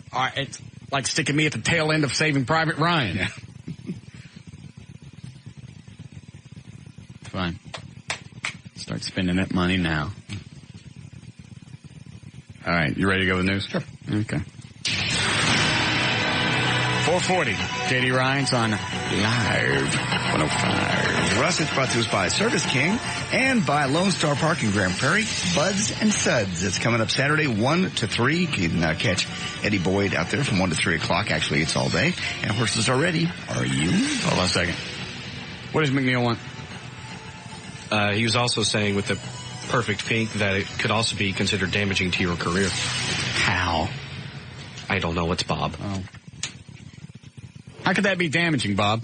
Well, what if corporate got their hands on it and found out that you were on a porn tape? I mean, you never know. That could be damaging to your current job or to future employment prospects. Well, then they better not look at my website either. Well, I'm trying to help you with your defense here. I know, but also they're going to come back and attack me with the same stuff. Well, yeah, but I mean, I don't even think something for distribution to the entire world. You don't have to prove. I don't think for something like this you have to prove damages. They use my image, my performance without me being compensated. Yeah, but the compensation's nothing compared to damage. Why? What the hell what's the damage going to be? Well, I'm gonna have to prove that it's. Let's say this is. You think you can never get another job in anything but this kind of radio or that. In other words, there's only one thing you can do from now on. Right. If I wanted to go over to some place like BAP or normal talk radio. That limits your future and your ability to have a job. So consequently, I don't know what that does to your future. Maybe millions of dollars in lost wages over the lifetime of your career. Yeah, I like that. Mm-hmm. Yeah. All right. Okay, I like that. Where are you going? I got to go to the bank, get some money, and then I'm coming back. Oh. Okay. All right. All right, bye. Bye. You ain't coming back. Go ahead. I'll be right back. General Tommy Franks, commander of the U.S.-led forces in Iraq, made his first trip to Baghdad yesterday, greeting his troops with hugs and smoking a victory cigar with his top officers while touring one of Saddam Hussein's former palaces. As you might have heard, some Iraqi police officers have returned to work, and they're doing patrols with U.S. soldiers. Unfortunately, the streets of Baghdad might be safer without these cops. More than 20 thieves cleaned out a bank vault and then made a clean getaway before the Baghdad PD could even show up. And then the Marines showed up. Cocky looters even fired an AK-47 as they drove off. Moments later, a fight broke out down the street over an empty money bag from the bank. So an Iraqi cop, armed with only a nightstick, jumped into his unmarked car and gave chase. Soon enough, he returned without the car or the nightstick. Sad. As it piled up record losses last year, American Airlines created a pension trust that protected some benefits of its top executives in case the carrier went into bankruptcy and offered huge bonuses to a few. Few of the airline's employees learned of the executive benefits until after they had approved the last of $1.8 billion in annual wage and other concessions, which the airline said it needed to avoid bankruptcy. I saw some flight attendants, some hot ones too, on the news today, bitching about that they got screwed. I can't imagine thinking about that any other way. As far as if you vote against this plan or whatever the hell the thing was, right, and you know it's going to force them into bankruptcy, how can you think that you got screwed? I don't know. By voting for it, you save the company and your job. Well, the bottom ones, maybe those are really, really senior flight attendants that have been around 20 years. They're not going to get cut. Even in bankruptcy, they're still going to, fly. So it's just the junior people that are going to actually lose their jobs. Hold on. Hello, Max. Max or no? All right. Go ahead. All right. CNN blamed human error today for exposing obituary mock-ups that its website designer had prepared for Ronald Reagan, Bob Hope, and several other prominent figures. The mock-ups had been on the website? Had been on a development site meant for internal review only, but the public briefly had access to them after the password protection got disabled. Although the prepared obituaries were no longer accessible to the public, the search engine Google still had a reference to Reagan's mock-up titled Ronald Reagan Remembered. Another website, The Smoking Gun, also had copies of mock-ups for Reagan, Hope, Fidel Castro, Pope John Paul II, Nelson Mandela, Gerald Ford, and Dick Cheney. I have Dick Cheney's here. It's quite nice. Really? Good to see that. Here they say he died in 2001. I've had a fairly successful career in the public and private sectors. I'm unusually blessed. Dick Cheney, after a health checkup in November 2000. U.S. Vice President Richard Dick Cheney brought such a wealth of experience and credentials to his job that some of the administration's detractors implied that he was a real power behind the throne of the George Bush presidency. Then it goes on to give little biography features, resources. Yeah, and it shows him being dead in 2001. Why the hell would they post that on the internet, even if it can't be accessed by anybody else? There's no reason for it to be online. You can have the files ready to go and then just FTP it to the net and it's on. That's retarded. All right, hold on. Yes, Craig? Hey, Russ, what's going on, man? Or this is Russ, right? Yes. Man, I don't know if you remember, I've been talking to you the last couple months about getting you and Gary in it at Pleasant Grove. You know, he talks a lot back talk to you. And I just feel like it's great radio. I'd love to see the two of you guys go at it. If anything, just to see his reaction on you kicking his butt. You know, I just think it'd be hilarious. I don't think it'd take any time. It wouldn't be entertaining. Sure it would. It's entertaining on the radio. He's already still walking around with a half concussion and a hematoma from walking into a plate glass window. How hard would it be? I wouldn't even have to use a full bag of quarters to knock him out. I understand that. And you want me to go wrestle in the Grove? Yeah, we're still gonna be in the Grove. Come on, no. Your mama lives there. I don't care. She would come out and shoot some. All right, let her wrestle Gary then. Okay, that'll work too. Fine. Stop by her house. Not wrestling him. No. Why? What am I going to get out of it? Wouldn't take much. He's down to what, 220? Yep. He still can't move around, and you know he's still in a daze just from being Gary and a daze from running into the window. Like a common sparrow. Just right into the window. Well, it didn't have no daisies on it. You didn't think your reflection didn't tip you off that something was coming? I would have paid $1,000 to watch that happen. Because you know. Go ahead. Okay. Here's a Who Said quiz. Who said this? To be totally honest, most of the time I think I'm ugly. I see myself without makeup every morning, and that's why I don't have illusions anymore. I certainly don't feel like a big star. Was it Julia Roberts, Halle Berry, Madonna, or Gene Simmons? To be honest, most of the time I think I'm ugly. I see myself without makeup every morning, and that's why I don't have illusions anymore. I certainly don't feel like a big star. Julia Roberts, Halle Berry, Madonna, Gene Simmons. I'll take...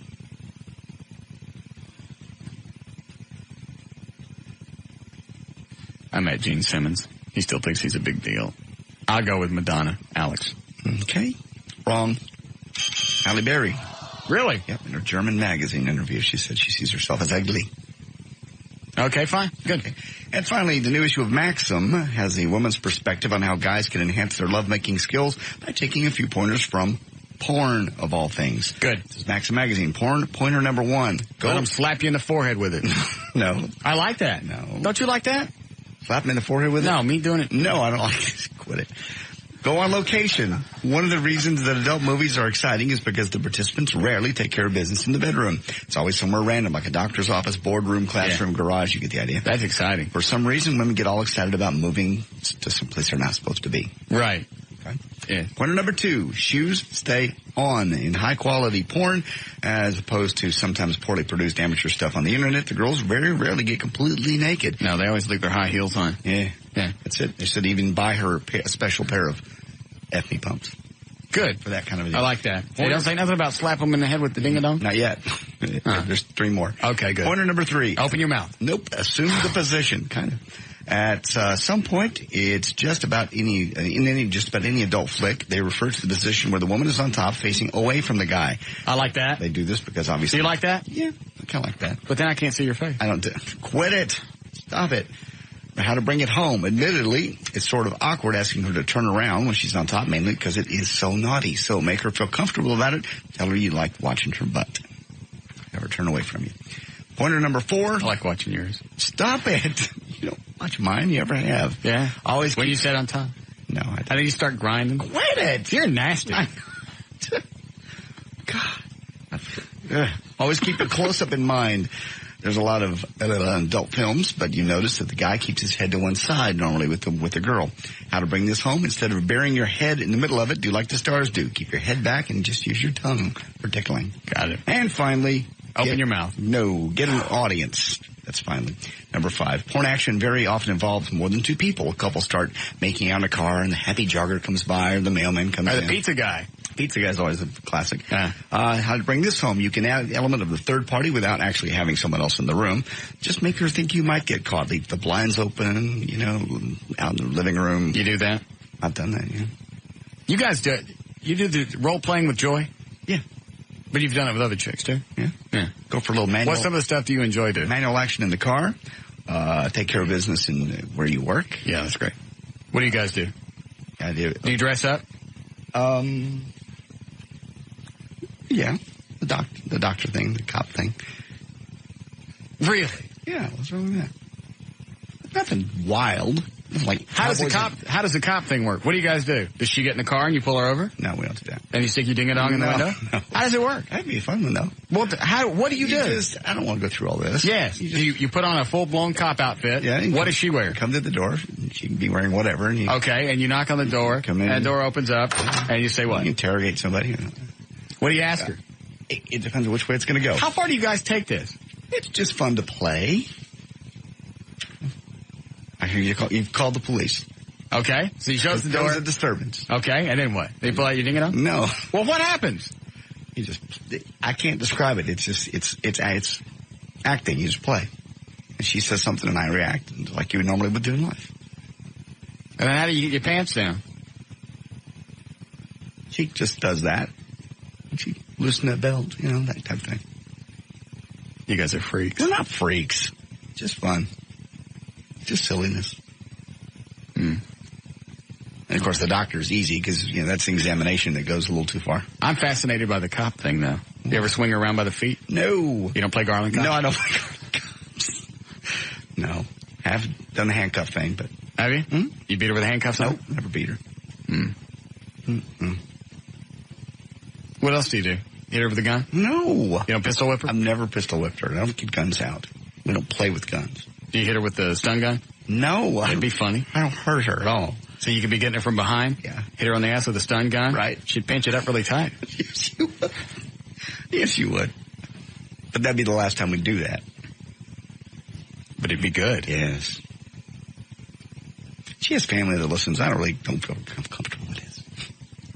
Why? Because this is very personal stuff. Okay. And there's news and You ever do it in your pirate outfit? Not yet. That's a good one. That one will be on the boat. And there's why is it sex just isn't enough for you guys? The actual act of sex, going in, doing that, having an orgasm. Why is it that isn't enough? That's a great feeling. That is a great feeling. Why is it you got to dress up? It's just fun. It's just like adding anything else, like adding a sauce to a meat. Meat by itself is great. Sometimes it's nice to put a little garlic butter on it. Do you do that? Garlic butter? No. What? I don't know. No. We haven't done food. I don't like food. No. We haven't done that. Not big into that. Oh, I did chocolate cake last week. On somebody? Yep. That's fun. Brought it home from the restaurant. Mm-hmm. And just right in the middle. Ate it off. Mm-hmm. That's good. See, so there's a little fun thing you do. That's out of the ordinary. That's not just normal sex. Get on top and get done. Chocolate cake that's fun. I'll have to try that. But I didn't dress up like Chef Boyardee when I ate it. No.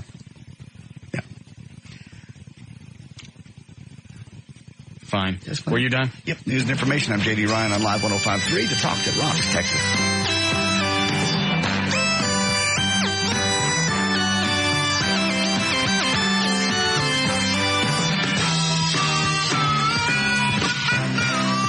We'll be back with The Russ Martin Show.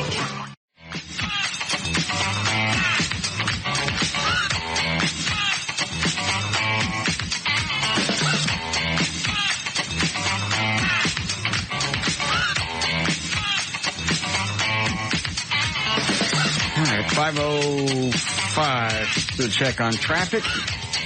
The lovely Gail Lightfoot. And thank you. This is brought to you by Dodge. On northbound 35 Stemmons at Manana, the earlier accident has cleared. Traffic is slow from Empire Central.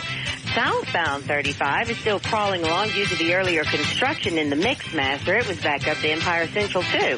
Now, on northbound 35 south, R.L. Thornton and Marsalis, the right lane is blocked by a crash. You're backed up to Zang. Westbound 635 at Marsh Lane, that's all off to the right shoulder now, but it's still backed up to around Preston. And it's affected the tollway on the southbound side from Spring Valley.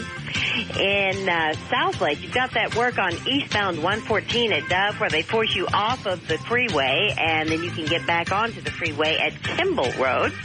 And in Plano on northbound 75 at 15th Street, there's a crash, and there's a power outage in Arlington, and all the lights are out on Collins at Mitchell and Abram at Border and Border at Mary. And this also brought to you by Geico Auto Insurance. They get the ball rolling on your claim the moment you call, even in the middle of the night. Call 1-800-947-AUTO. Geico Direct, the sensible alternative. I'm Gail Lightfoot on Live 105.3, the talk that rocks Texas.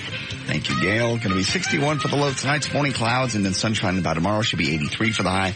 And some storms moving in for Saturday. Sunday looks nice, though. We have 80 degrees currently at Live 105.3, the talk that rocks Texas. Nothing. Why are you doing that to me? Huh?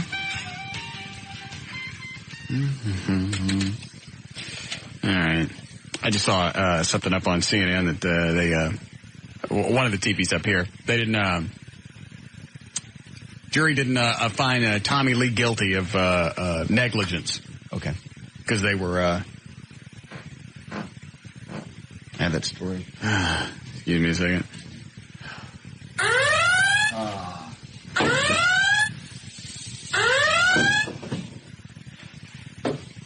Wow. Do you actually have the story that they said they found him not guilty? No, just the jury deliberating whether to hold him responsible for the death of a 4-year-old boy who drowned during a pool party at his home. The lawyer for the boy's parents told the jury that $10 million ought to do it. That ought to be suitable damage. Daniel Carvin Verdes drowned during a birthday party at Lee's son Brandon's party, June 16th, 2001. Lee's attorney said it was not Lee who was at fault, but Daniel's parents, who did not accompany him to the party, and the boy's 2 nannies. You send your kid to a pool party, it's your own fault. What happens to him? Was it 4? The boy was 4. I don't care how old he was. The fact that the parents turned loose of him, sent him over there with a nanny. It's your kid. You're responsible. I found this really weird. I mean, first of all, it's Tommy Lee. Absolutely. Actually, first of all, it's a pool party. Then second of all, it's Tommy Lee. What kind of idiot sends his kid over to a pool party unsupervised with Tommy Lee? You have the kid, you go watch it. You can almost stop at a pool party. A 4-year-old, I wouldn't let my 8-year-old go to a pool party by himself. And then the nanny leaves early. The person that they hired or who was responsible for the kid left early. Why aren't you suing the nanny? The nanny was there to watch the kid because you're too lazy to go do it yourself. Correct. These people have kids. They don't want to watch them. They want to pawn them off on somebody else. And then when something happens to the child, they want to sue whoever was around. Jury took less than 3 hours before returning the unanimous verdict in the lawsuit of the 4-year-old. He shouldn't have had to pay a dime. He should be able to recover his court costs because that's a frivolous suit. Said he should have had a lifeguard. You know what? Why weren't you there? It's like when people's kids go off and do stuff. He really should turn around and sue them for being idiots, for not supervising their child, for making him go through the emotional trauma of having somebody die in a swimming pool. It's never the parents' fault. You had the kid. You raised it. It's your responsibility to get it from 0 to 18. Why all of a sudden I got to mess with it? He said he did everything he could to ensure the safety of his son's guests, including requiring that every child who attend have an adult there to supervise them. Right. And the adult that they put in charge of that child took off. Whose fault is that? It's amazing. Hi, Paul. Hey, buddy. Yes, sir. What are you thinking about getting back with a chick that screwed you over? I mean, you're on top. I never said I was getting back with her. I just said I'm going to screw her. Well, it kind of sounds like getting back to her. It's like you could have countless numbers of chicks you could screw. You don't. I don't. There are not countless numbers of women. Oh, please. There's not. Yes, there are. There are not. Please. Why? You know what? If there were, why wouldn't I say that? In this town, if you ever went out there, it's. I go out. Thousands. Home Depot doesn't count. Why not? Buddy, she's a out cheater. The clubs. Do what, Paul? She cheated on you, now she's going to cheat on you. I don't know that she cheated on me. We've covered this. I don't know what she did when her boyfriend was in town. Not every woman is a slut. Just because a woman goes and hangs out with her ex-boyfriend, how many women... Hold on a second. Wait a minute, I'm painting a room and I don't want to end up in the corner. Yes, you just are. Hold on a second. Everybody just wait. Everybody calm down. Women like emotional closure. It's not out of the realm for her to actually want to sit and talk with him and get this taken care of. They lived together for a while. It was good. No. Yes, it was? No one bought it. It's very possible. No, it's not. It's not possible to spend if it had been just an evening and she'd come home when she said at midnight, then you could say that's possible. Well, first of all, it wasn't the, she didn't want, hold on. I'm paying too fast. Relax. All right, everybody just calm down. All right. The Barry Manilow concert didn't count. The only reason she didn't want me to go was because she'd found out he had tickets 2 rows behind. She said that would be uncomfortable. For who? Why is that uncomfortable? You're the boyfriend. I don't know. That's what she said. God. I hope you got a good wax job on your Batmobile, buddy, because in 6 months, you're going to be standing on the hood of it peering over another thing. All right. Just like you did before with it. Thank you. All right, bye.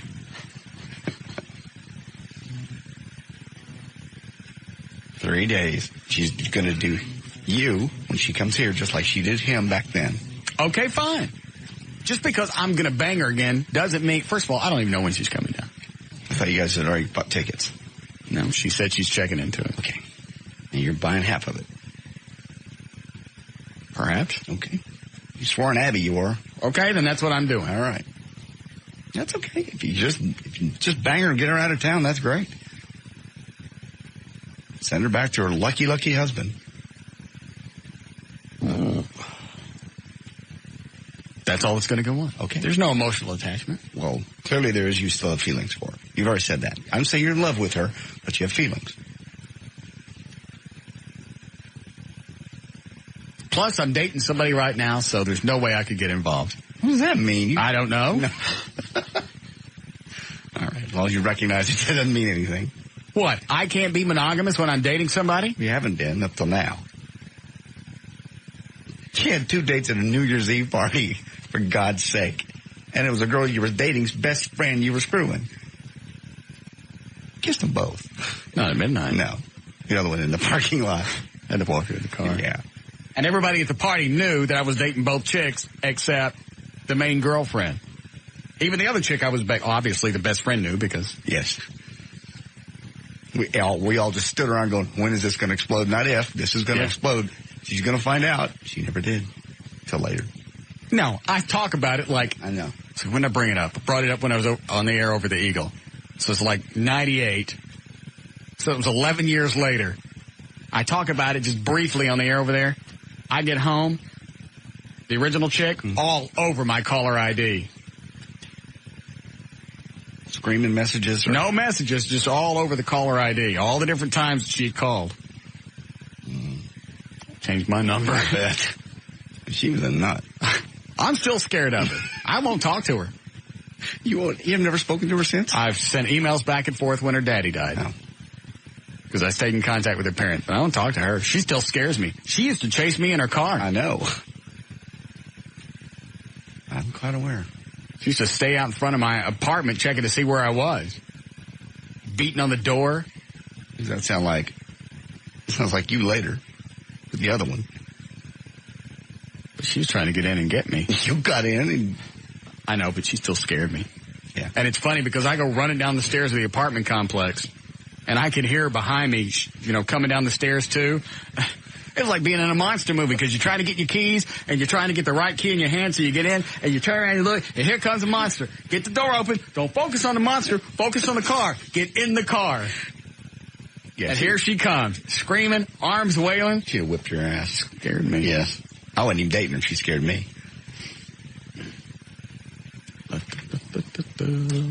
Hello, Shane. Hey, Russ. Yeah. I want to know where the real Russ Martin is.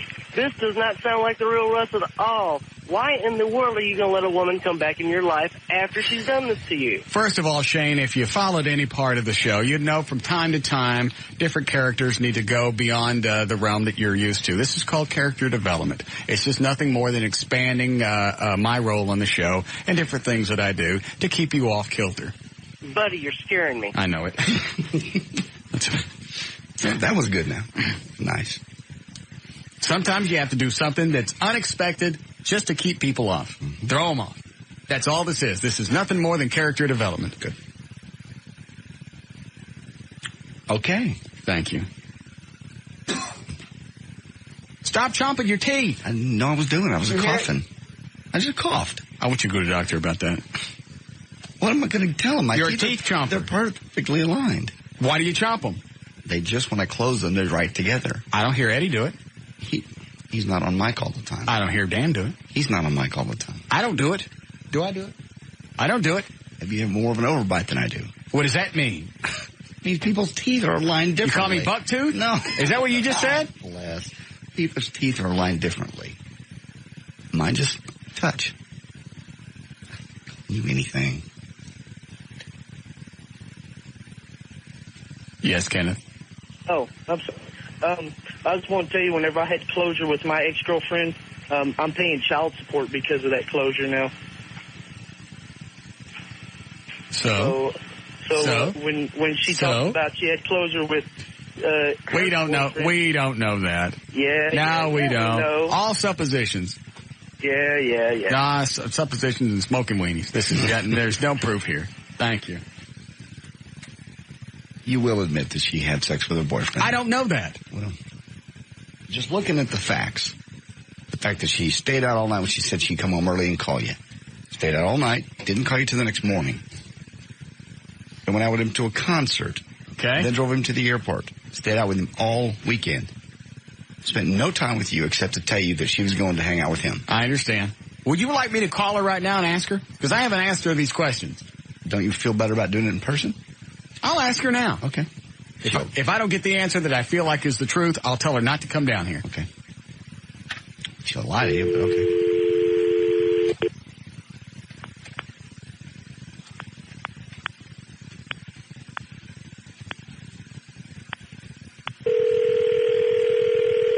Just take this off the air. Okay.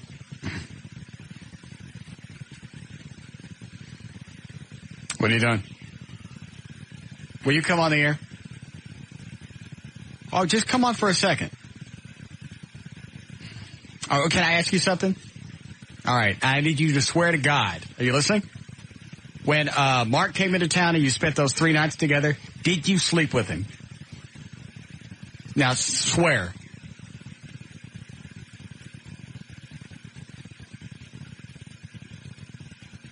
All right. Thank you. Okay. Damn it. That's good. You got me going. I'm like, damn, he's got balls. He's really going to call her. You didn't buy that. You called Trey. I thought for a minute. Because you acted really nervous. You were shifting. You're a goob. Oh, well. We going to break again? All right. I tell you what, I'll talk to her tonight. I'll see if I can get her to come on the air. Nobody knows her last name. Nobody knows where she is. Nobody knows who she is other than just the name Julie. Okay. And then we... Oh, I know exactly what we can do. Screw the on-air stuff. Okay. We'll get the chick from don'tlie.com. Is that the name of the site? Get her to hook her up to the polygraph. When she's here? Yeah. I think she'll do that. Why not? If she's got nothing to lie about and got nothing to hide, why not? That'd be great if she'd do it. Do you really want to know the answer to the question? Absolutely. Okay. Because I want to know this whole time, was I paranoid or was it justified? Some chicks need that closure. It's not always getting poked in the whiskers. Granted, she could have done it. I don't know. If I had to lay money on it, I'd say she probably did. And I put up with it. That's what we do. Okay. Is that the right site? Don't lie. That can't be right. I think it is. Pull it up here. All right. We'll find out. We'll get her into town. She'll have to come to my house to do it. You think she will? Okay.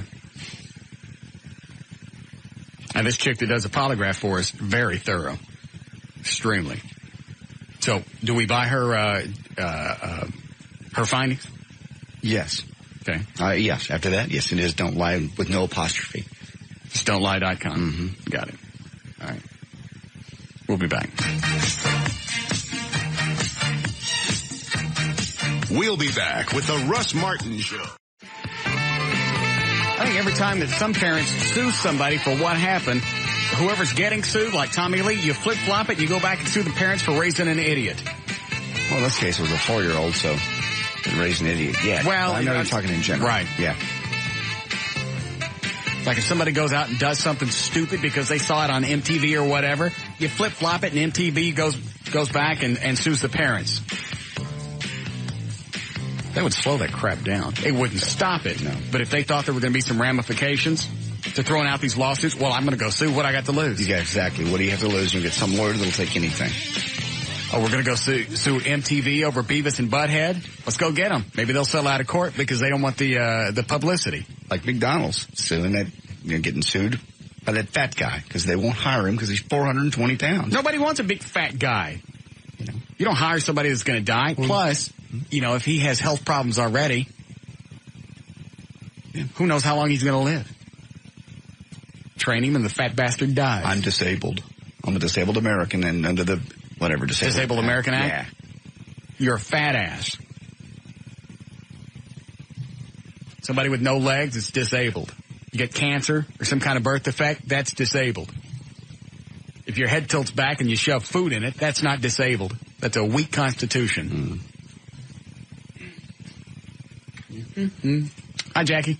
Hi, Russ. How are you? Yes, ma'am. Good. A quick question for you. I don't know if I missed this, so don't get upset with me if I missed it. That's fine. Was the reason that you broke up with this Julie girl, was it based on the assumption that she had cheated on you with her ex-boyfriend? No. Okay. Hang on. I'm trying to think what the actual... This was one of those relationships that just kind of petered out. Yeah. And you absolutely, and I'm talking about me now, you lose all respect for yourself. You do anything, you're hanging on by your fingernails just to make it work. Because at one point, you could see that it worked. And when it did, it was great. And that's what you're trying to get back to, instead of looking at all this crap that was wrapped around it. Right. But if it was so important to you, how come you didn't find out whether or not she did fool around on you or not? Do you know what I mean?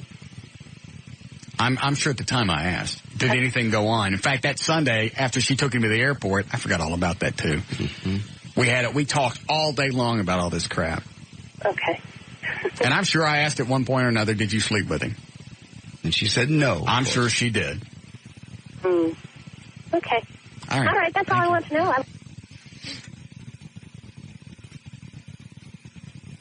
It's been 5 years. I forget what happened. Okay. 4 or 5 years.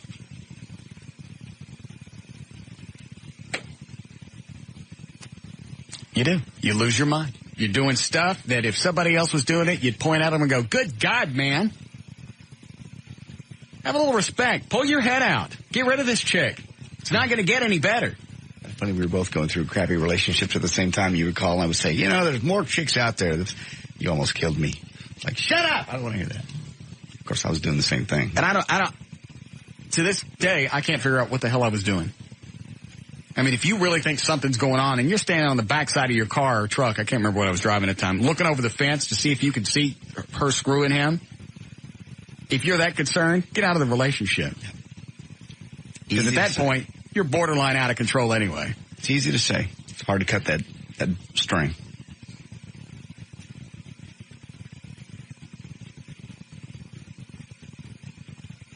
Hopefully that was my last one. I think it will be. Things have significantly changed in your life for the last 5 years. You know, I just got tired of it. Some people get tired of it and continue to do it. You've gotten a confidence level with that has changed with the show and with success and with the women that you've had and seen. You just don't have time to put up with it anymore. I've seen you flat out put down hot chicks in public that walk up to you. That in the old days you might, give them a little bit of time. Yeah. Oh yeah. Well, you were sitting there. I don't want you to get jealous. Yeah. Okay. I want you to think she was moving in on me. And then later you and I were going to go home and do the thing where you sit on top. I was never worried about that. And you grind. We don't. I have never grown. Oh. I got a visual. Quit it. I had to reach up and grab the fat on your hair back. No, I don't have the fat on my hair back. I have any hair on my back anyway. You did when we were doing that. No, we didn't. Yeah. And you do the fish thing when you're sitting on it. What's the fish thing? You kind of shake your hip like... Oh. No. Disgusting. I know. I'm just killing time till 7. Why does it feel like today's Friday? I don't know. I felt the same way all day. Wait a minute, Good Friday. We don't have Good Friday off? I don't think we do. Okay. A lot of people do. Good Friday's a Jewish thing. Are we in the middle of... Didn't Passover just start? The exodus of Jews from Egypt? We should honor our Jewish listeners and take tomorrow off. I'm thinking so. Have a big barbecue. Damn. Let's just don't.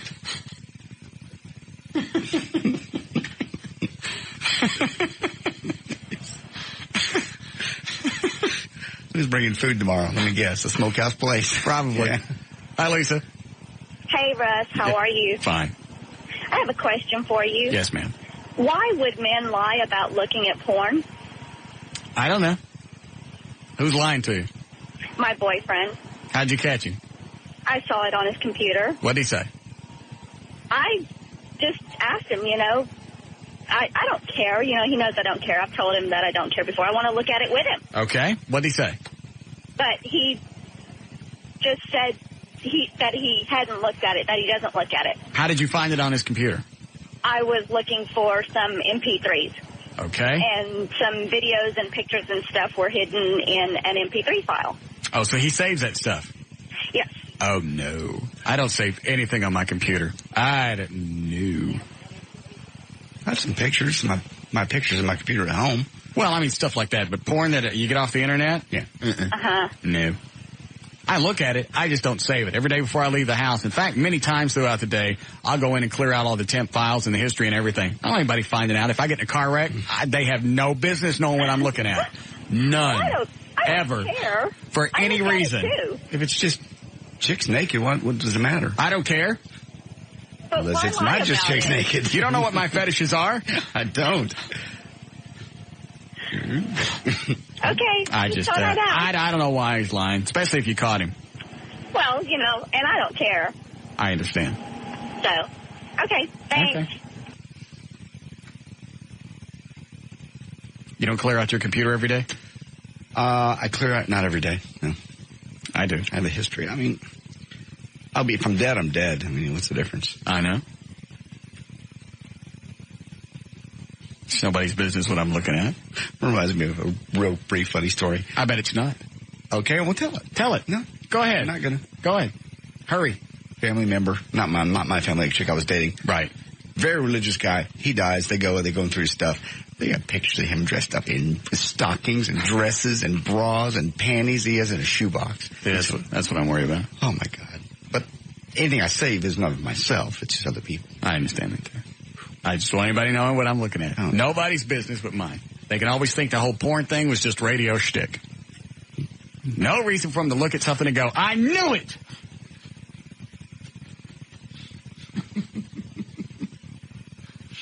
I read. Hey, boss. Yes, sir. Bob, trying to find a backup in case you go to XM radio. Why? Finally getting hacked. Now, I saw a post on the Infinity Jobs site. You want me to read it? Yeah. Position, talk show host. KYNG-FM 7901, John Carpenter, Dallas, Texas 75247. Okay. Contact Bob McNeil. He's got his email address there at CBS. Posting dates April 10th to July 10th, 2003. Notes, no resumes by mail or email, no phone calls, please.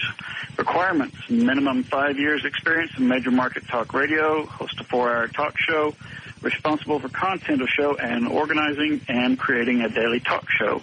Equal opportunity employer. That's wild. I didn't know that was up on the internet. It sure enough is. How very strange. I'll have to say I don't know anything about that. Is that right? Hey, if you go to XM, give me a heads up. I'll go in with you and we'll put a business in putting those radios in because I expect there'll probably be a run on them. Okay. I certainly will. Okay. It's very kind of you to call. Thanks, Bob. Thank you. I don't know what that is. Stop looking at me. I didn't even know there's a website, a CBS website. Do you know it, Dan? What is it? InfinityBroadcasting.com. Infinity.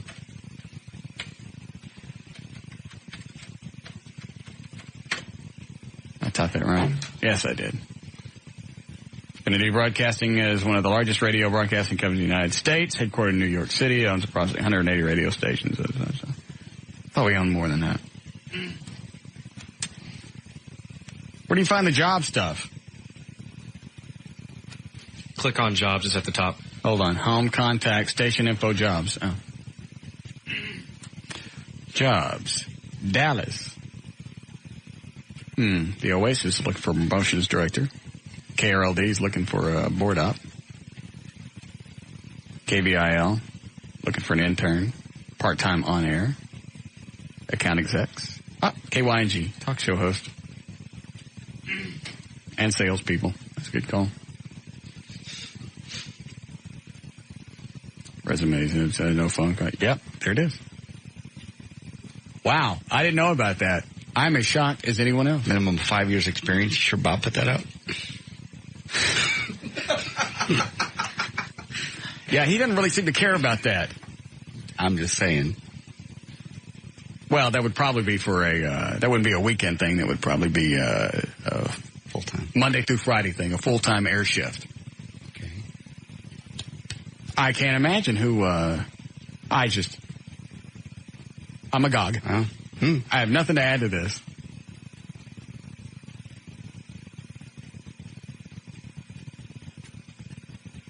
I don't. Okay, I'm just looking at you. Yes, Amy? You might want to know that ad is in the Dallas Morning News as well. Good. I mean, wow. Yeah. Where'd you find that? Just in the regular jobs? Yeah, my husband found it. He's looking for a job right now. Oh.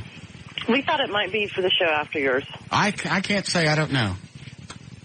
Well, I'm hoping it's not yours. I can't say if it's me or anybody else. I don't know. I don't know what Bob McNeil's up to. I have no control over what goes on at this radio station in any form or fashion.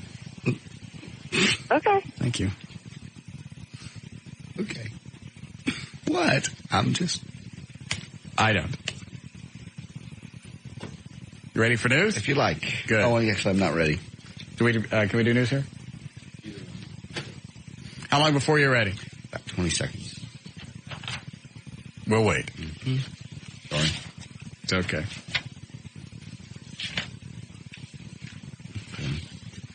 Are you almost there? I'm ready.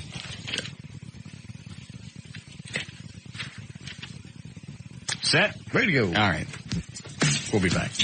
We'll be back with the Russ Martin Show. Well, how's the Friday thing tied in with the Jews there? I don't want to speak completely out of turn because I might have things mixed up in my head. But all right, we know Good Friday is Catholic, but with the Jews right now, they're going through Passover. I believe it is the end of Passover, and I cannot remember the name of the day that they call it. It was a day that they waited for, like basically the Last Supper or whatever would be today. I think that's why it's Good Friday or something like that. I've got it all written down at home. I just didn't look it up. Why do you have all it written down? Study stuff. Why do you study that? I just like knowing how many different religions vary from one. Oh. All right. I mean, almost all of them have a certain, like you have somebody argue with you over whether Muslims believe in the same God that Jews believe in, and whether, Christians and Jews, how far apart they are and things like that. It interests me to find out. Yeah. It's just amazing that all the differences in the theologies and philosophies. Extremely. And I mean, from one total extreme to another. Even divisions within one religion. Oh, you take Christianity and take the difference between the way Catholics believe and the way, Baptists believe. Yeah. And then the people... just the absurd stuff. I mean, they throw out the things of no dancing and you can't do certain things on certain days. Yeah, and I mean, it's funny that they all point that at each other. A Catholic will look at somebody and say, Baptist, that's the stupidest thing I've ever heard. It says in the Bible to dance and celebrate the God that, and you Baptists don't. I dance. saw Footloose, yeah. Okay, and then, Catholics will throw that out at them, and then Baptists will look back at them and go, you pray to the Virgin Mary. It says clearly in the Bible, you pray to me, you don't pray to anybody else. Right. And so, it's just weird. Yes. What is it, Mr. Trenholm? I heard, were you talking about what's the meaning of Good Friday, or? No. Okay.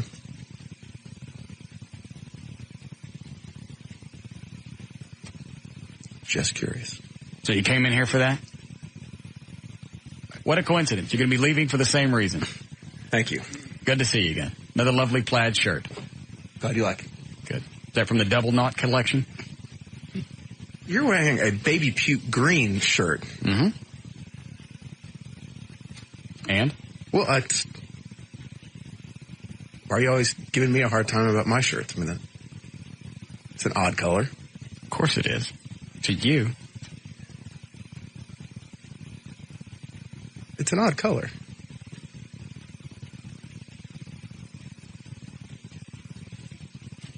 I'm going to leave now. Swell idea.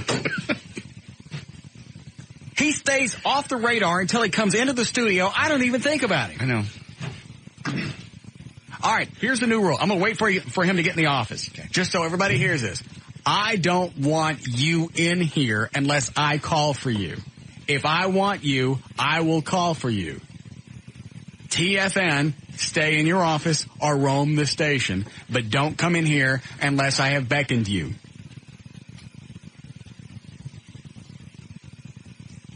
Is that pretty clear? That's good. He has the ability to instant message me, so if it's something he can put on his device. Perfect. For some reason, over this past week, he seems to be coming in here more often just for BS. Hi, Jeffrey. Hi. Yes, sir. Well, I thought you might want to hear a little bit about Passover from somebody who actually knows what they're talking about. Absolutely. Are you a Jewish man? I am. Okay. I'm on my way to the second Passover Seder as we speak. Now, Passover started when? Last night was the first night. And that's marking the exodus of Jews from Egypt? Exactly. Okay. It's a 7 or 8 day holiday, depending on how observant you are. Now, do Jews normally take that whole 7 days off? No. Usually, the people who go to synagogue take the first or the second day off. Okay. All the holidays start at sundown the night before, so I took work off today and went to synagogue. Now, do you give anything up for Passover? I'm not being facetious. I don't know. No. During Passover, you don't eat bread. All right, so you do give up something. Mm-hmm. Okay. Give up bread and rice and pasta. And what's the reason for that? Because when the Jews left Egypt, they didn't have enough time for the bread to rise, which is where matzah comes from. And okay. To commemorate that, we give up leavened bread for the 7 or 8 days. I think if I have anything else to add. And it ends when? Would you say 7 days? 7 or 8 days. It's next Thursday next Thursday is the end of Passover, and a lot of people take off the last day and go to synagogue that day as well. All right, and does Good Friday, does that hold anything for you guys? The Last Supper was a Passover Seder. Okay. So that's why the things happen around the same time. Fine. There you go. Well, thank you, sir. I appreciate the information. Glad to do it. All right. Love the show. Hope it stays on the air. It certainly will, in one form or another. Bye. Thank you. We're good. What? That's very interesting. I did not know that. I don't understand. I don't understand why you're giving up bread for a week. It's history and tradition. You really need a religion that's not quite as demanding. Southern Baptist seems to be the best way to go. You can pretty much do anything. I thought Catholics you could do anything and just ask for forgiveness. Is that right? In the little forgiveness booth. Oh, yes, I forgot the little forgiveness booth. Forgive me, Father, for I've sinned. Kiss to Jesus. Stop. Kiss to Jesus one time. Kiss to Jesus one time on the end, and we'll call it square.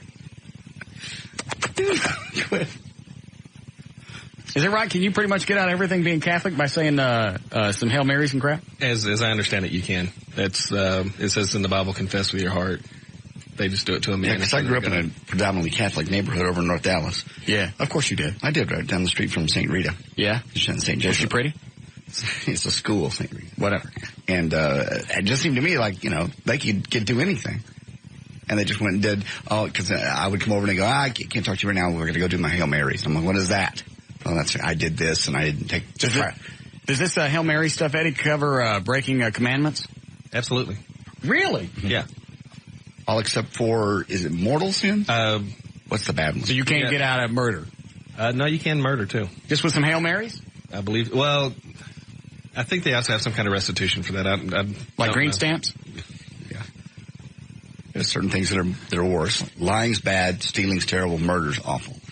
Huh. And I thought they were ones you couldn't get out of. Like I thought they called them mortal sins. I don't know. I'm speaking it from... I think kissing to Jesus gets you out all of them. No, it doesn't. It gets you in more. No, it doesn't. Yes. The little door comes open. Mm-mm. Father, I have sinned. Kiss it. Kiss it. Kiss it. No. All your sins will be forgiven. Kiss the Jesus. Kiss the one-eyed Jesus. Hurry. I don't know how long I can hold the one-eyed Jesus out. Kiss it. Kiss it.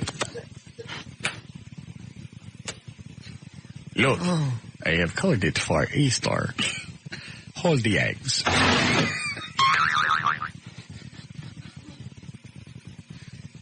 That's sacrilegious. Going straight to hell, yeah.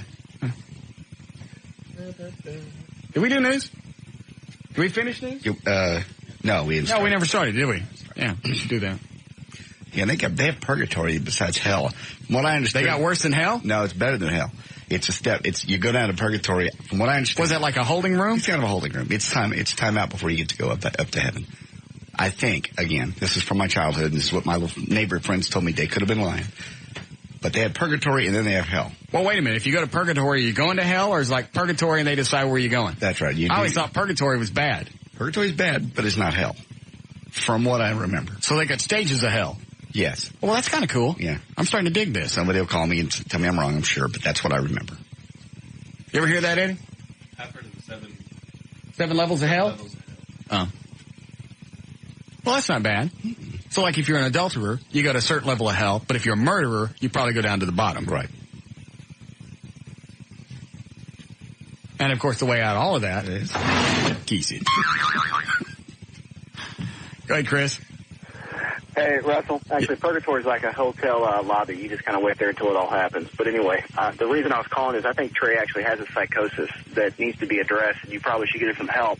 Because nobody would take a sadistic abuse, and the psychosis he has is he looks at you like a father figure.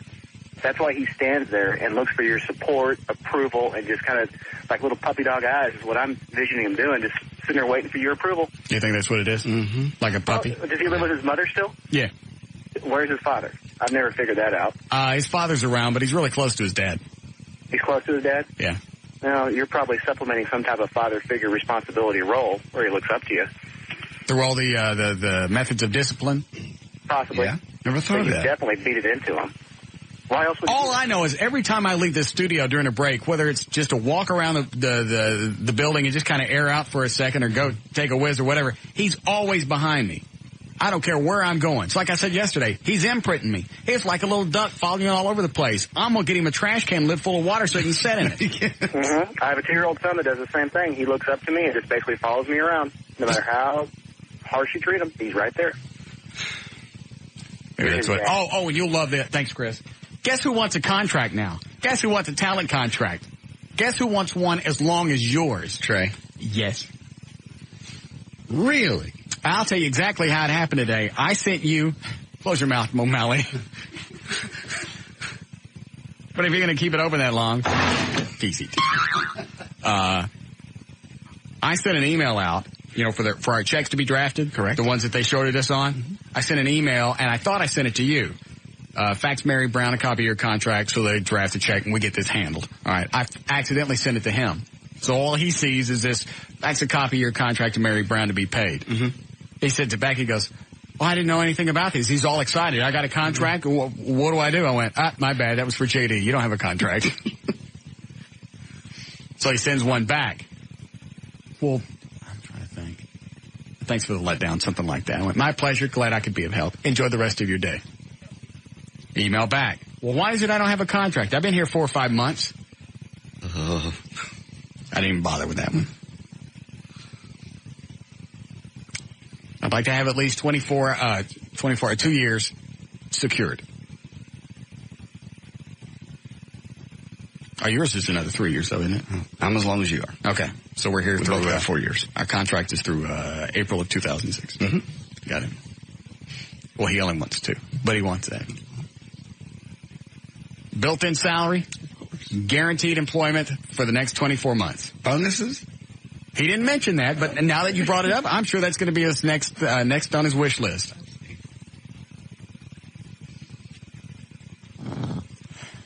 It just gets more retarded every day.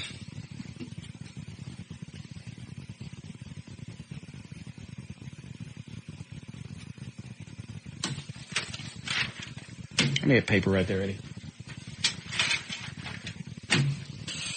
Trey Renholm.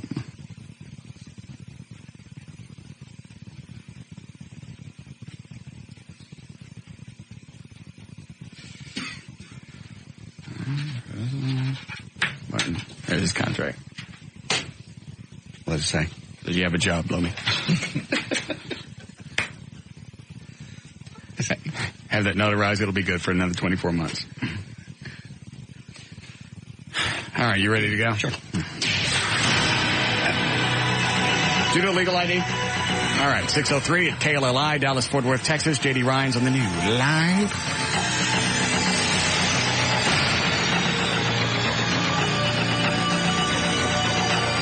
Thank you, Russ. And it's brought to us by Lone Star Park in Grand Prairie. Saturday, area will be out there from 1 until 3. They'll be racing all day. Buds and Suds, general admission's only $3. And you bring out an old cell phone and donate it, you get one of the new Live 105.3 t-shirts. Horses are ready. Are you? American Commandos captured a half-brother of Saddam Hussein today, the latest success in a campaign to round up insiders from the former regime as U.S. forces struggle to restore order, water, and power throughout the country. International experts say the looting in Iraq's museums and other places has pretty much died out. Of course, there's nothing left to loot. Yeah, what else are you going to steal? In fact, they said some of the looting showed pre-planning. They knew exactly what to go in, what to get. Some of the museums, they went in and stole paintings and ignored the duplicates that for some reason they knew they were actually stored someplace else. And it said it looks like they used keys. So those people that had access to the place. It's just sad that and then they turned around and blamed the Marines for not protecting it. Did you hear that? Yeah. Why aren't you over here doing this? Look, we're liberating you. Why don't you watch your own crap? Incredible. Yeah, you need to come over here and stop this. Forget the fighting and everything else you're doing. Come save our paintings. Now that the big battles of Operation Iraqi Freedom are over and Iraq is on the way to establishing a democratic government, there are questions over whether anti-war celebrities will suffer backlash for their vocal stance. Big Hollywood names like Martin Sheen, that Gianna Garofalo chick, Tim Robbins, and longtime friend Susan Sarandon, and let's not forget country music stars, the Dixie Chicks, have been slapped with harsh criticism over the past few months for being such vocal critics of not only the war in Iraq, but the Bush administration. No way will this war turn out well, they said, as they served as spokespersons and spokeswomen for various anti-war groups like Not in Our Name. North Texas cops, if you steal gas, are cracking down on people who basically pump gas and split. Fort Worth police officers going undercover once or twice a week to find gas thieves. Station owner says it is making a difference. The new Texas law makes it tough on repeat offenders. If you're caught a second time, you could lose your driver's license for up to 180 days. I wasn't paying attention. Read that one again. Don't steal gas. Cops are doing undercover stuff. Self-inflicted gunshot wound killed a 6th grade girl found dead yesterday in a campus restroom at Green Hill School. Head of the school, Scott Griggs, they said they're at a loss to explain the tragedy that occurred shortly after 3 o'clock, in the afternoon. Mr. Griggs said the girl was involved in several after-school clubs, including middle school band, and she was an excellent student. An unemployed man masquerading as a millionaire filed an income tax return claiming that he was owed a refund of more than $1.5 million. Turns out he almost got it. Benjamin Harris of Brooklyn was arrested and arraigned on charges of filing a false claim last year with the Internal Revenue. After pleading innocent, he was released on $10,000 bail. Prosecutors alleged a 2001 return filed by him included a doctored W-2 showing that he made $9 million that year as an attorney for an employment agency. And with that, he was due by $1.5 million back. Actually, the money was transferred to his bank, and the bank went, "You've never had more than $500 in this account. Where did the $1.5 million come from?" And they called in the IRS. That's my new salary from my new night show.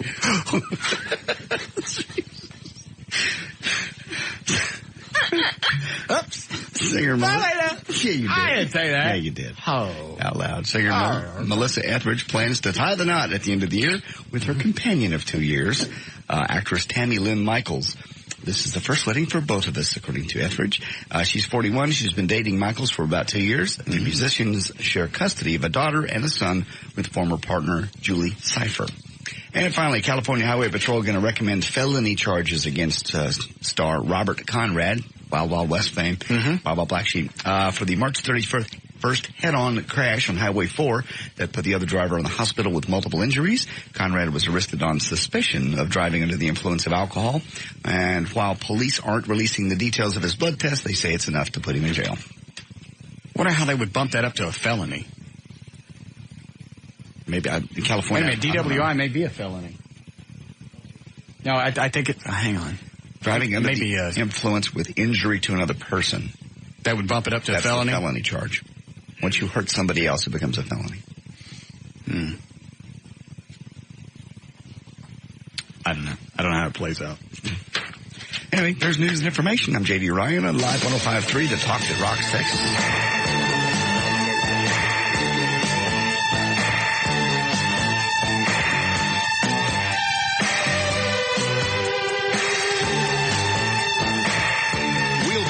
With the Russ Martin Show. All right, 6:13. J.D. Ryan is here. Eddie Boyd, Dan O'Malley, Trey Trenholm, and one more check from Gail on the Lightfoot. What you got, Gailsy? Well, this brought to you by the 2003 Chevy Trailblazer. On southbound 35 Simmons at Continental, there's a crash, and that might be a little sticky because you've got the hockey game tonight at 6:30, so it could be a little extra heavy in that vicinity. On eastbound I-30, East Earl Thornton at Jim Miller, there is an accident. That's the heavy side of travel. Westbound I-30, westbound I-30 just before Loop 12 Walton Walker, stalled car in the right lane. Southbound Tollway at Royal, evidently there's still a wreck in the right lane. That's what they tell us. Usually they work a little faster than that. And on Beltline, there is an accident right around Marsh. Let me see if that one is still there in the right lane. It was blocking 2 lanes. Yep, westbound Beltline at Marsh. The 2 left lanes are blocked. So that's a real busy area. Looking to conquer almost any scenario. We'll get inside the powerful 275 horsepower Chevy Trailblazer and make it happen. See the 2003 Trailblazer at your local Chevy dealer today. I'm Gail Lightfoot on Live 105.3 to Talk to Ross, Texas. Thank you, Gail. Going to be 61 for the low tonight, then some clouds in the morning, sunshine tomorrow afternoon, rain by Saturday, of course, and sunny on Sunday, though. We have 79 degrees right now at Live 105.3. It's the Talk That Rocks, Texas. It is raining Saturday? That's what they say. Scattered, maybe even strong storms. Well, today I get the Batmobile back. Oh. Sunday's going to be pretty. That's any consolation. No, it's not. It's been going all week being worked on. All right, what are we doing here? We're going to try this thing again, Eddie? Yeah, I'm of the opinion it's probably really going to suck, but I just want to see how bad now. Why? It's just been a whole week of trying to do it, so. What is the category again for Jeopardy? It's just TV. Yeah, because we always break out the buzzers and something happens. Yesterday was busy. Busy. All week's been crazy. Today's been kind of thin. It's not. Thank you. Why it takes so long for say it wasn't? It's been a great day. It's been thin. It's not been thin. Yeah, I know. Well, hard to match the day that we had Sir Mix-a-Lot on and Bugs Bunny. And so today has been thin. No, just that was just a lot of people. This has been a lot of content. Hi, Ronnie. Hey, what's up, buddy? No. I'm wondering, why ain't you doing any gambling on the Stars games right now? I mean, here we are in the playoffs. Yeah, you're right, because they won the game last night, didn't they? Not before last. Tuesday night. 2-2 coming into Dallas tonight. Tonight's the night. Is it? All right, so now what happens tonight? If they win?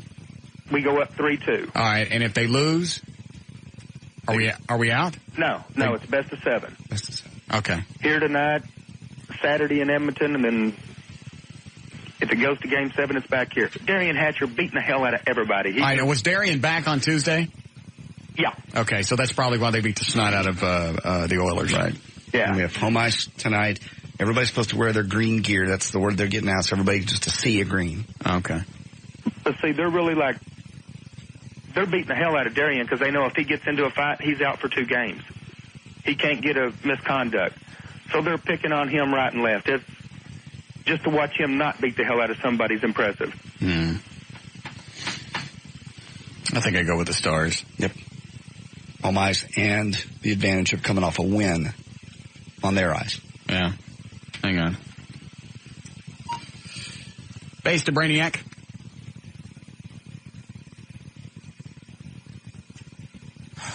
Yes. Thank you. We'd like to place some bets on the Stars, please. Okay, I'm talking to the attorney, and I'll be there in just 1 second. Oh, is that the one that's going to do our lawsuit? Yes. Good. Let me know what he says. All right. Thanks, Ronnie. You bet, bud. Ever. Probably go with the Stars. Would they beat them 3-1 Tuesday? Yes. Okay. Yeah, home ice. I'll go. I'm going to go 200 on the Stars. I don't know what the over-under is. They do that on hockey, don't they? Okay. I'm pulling up a website right now. For what? BetOnSports.com. Oh, I will wait for douchebag to get in here. He's got a real bookie that takes our stuff. You think he's going to know the over-under, though? He will a little bit. All right, let me see if there's anything else.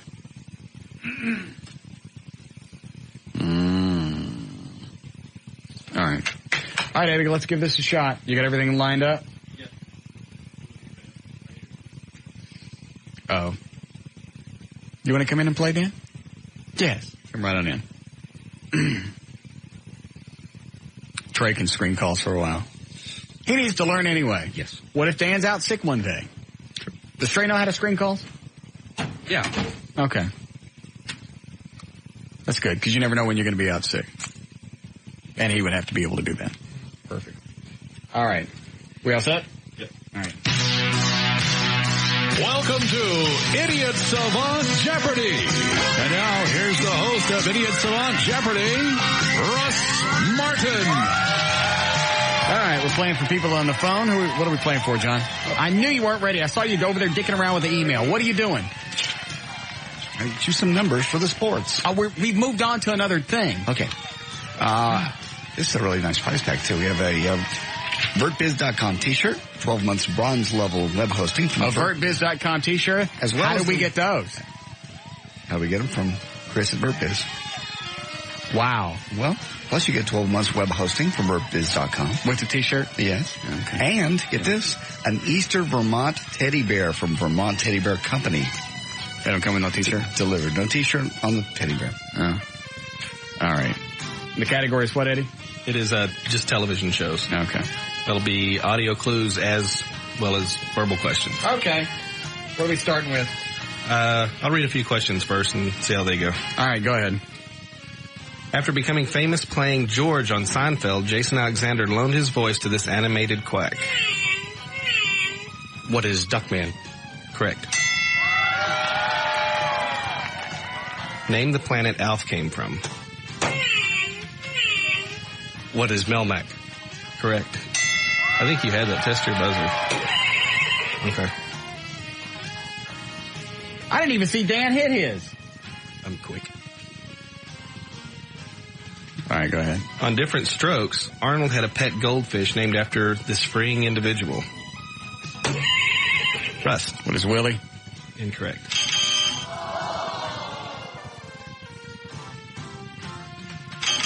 Abraham Lincoln. No. I like Free Willie. Hold on a second. What'd the attorney say? Oh, look at Trey's face. He's in my spot. Oh, you don't? No. Okay. What'd the attorney say? Are we suing him? Do we have a case? Yes. Really? Yes. What'd he say? He said, obviously he wants to delve into the law a little bit more, but he said, you can't put someone's, likeness, in a movie like that without getting them to sign a release. He said, obviously, he said there's 3 types of cases. Got it. He said a defamation suit would be very hard considering what you do and the nature of the show. Okay. But he said there obviously... But it would also limit me to go to a normal talk radio station. Or if you went at just a normal job, people frown on... Yes. And then yes. He said there's copyright infringement. That's probably your best avenue. Copyright. But he obviously he can explain it much better than I can. I've got his information. You two can... Is he willing to take the case? Yes. Did he say what he charges? I didn't ask. That would be a good question to ask. He's going to look up some law, and we're going to talk again. Good. You need to find out if he's charging you for these phone calls. Because the last time I got like 4 or 5 years ago, I got an agent. That guy, even for the consultation, charged me for the phone calls. I hadn't even hired him yet. So you need to find out, because they charge for everything. Emails, phone calls, chit-chat, copies, faxes, everything. Research. This agent guy, $200. You could add it up, and that included 2 hours of meeting with Tom Shore. Which nothing got accomplished. Absolutely not. He sent me the bill. I couldn't believe it. I thought it was a hose. I thought he was really jacking me around.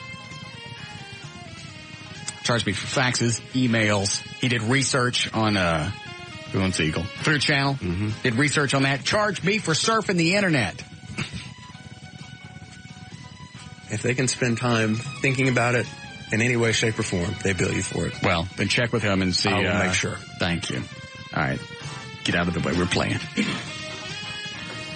All right, Eddie, next one. Go ahead. Try some audio now. That'll be lovely. I'm gonna make love to you, woman. Gonna lay you down. Dan, what is South Park? Correct. And caress your womanly body. Make you... See, the key to any con is placing the mark in a position where he thinks that reward will come or harm will be avoided if he does exactly as he is told by the character assumed by the con man. Huh? That's a remarkably good analysis of a very complex issue, Face. Oh, thanks. You know, I should write a book. Dan, what is the 18? Correct. He said Face. Well, I don't know. Oh, that's right. Dirk Benedict was Face. All right. I tell you, I can't stand it. I am going. Right. What is Ren and Stimpy? Correct. Hey, what's happening, Norm? The dog-eat-dog world is ending, and I'm wearing milk-bone underwear. What is Cheers? Correct. The day when I would have the proof I needed to haul you out of your cushy lair and expose you to the light of justice and the monster that you are.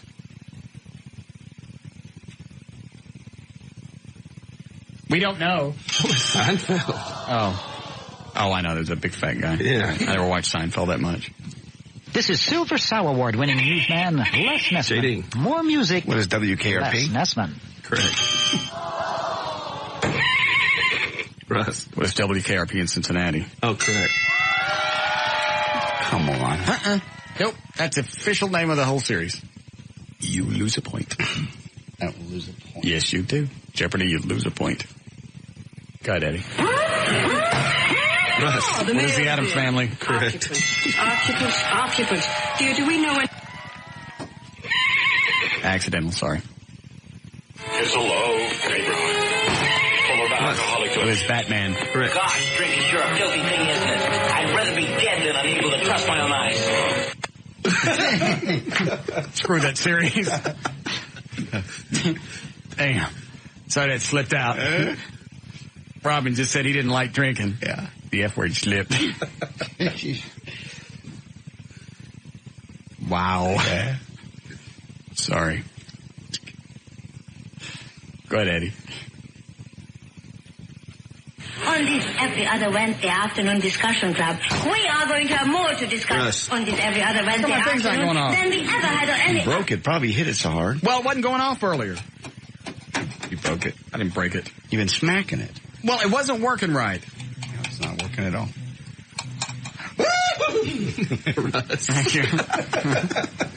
My horse noise. Okay.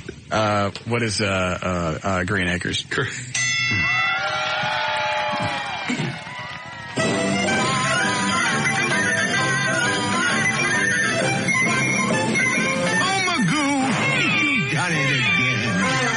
What is Magoo? Dan. Correct. Russ. What is Speedy Gonzalez? Correct. I say this calls for action and not... Russ. Let's go. What's the Andy Griffith Show? Correct. Hey, let's be careful out there. Russ. Let's go. What is Hill Street Blues? Correct. General Wilcox. Russ. Let's go. What is Hogan's Heroes? Correct.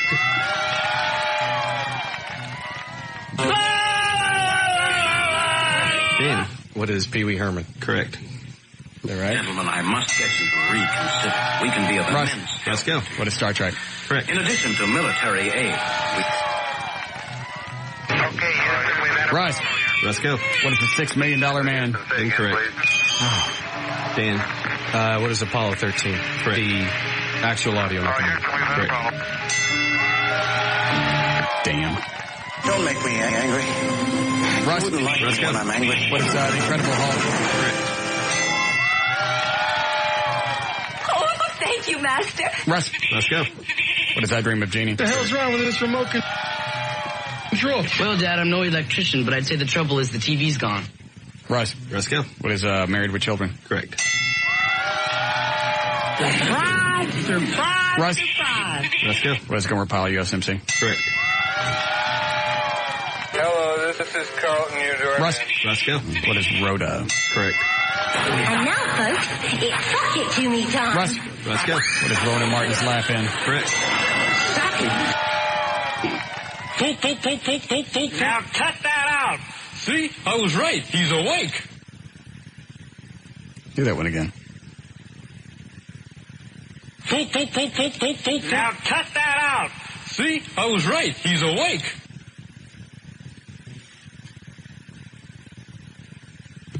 Children. We're out. What is it? Sesame Street. Yeah, okay. Bert and Ernie. Dan. What is Fantasy Island? Correct. Book him down. No matter what. Russ. Let's go. What is Hawaii 5-0? Correct. Good night, John boy. Russ.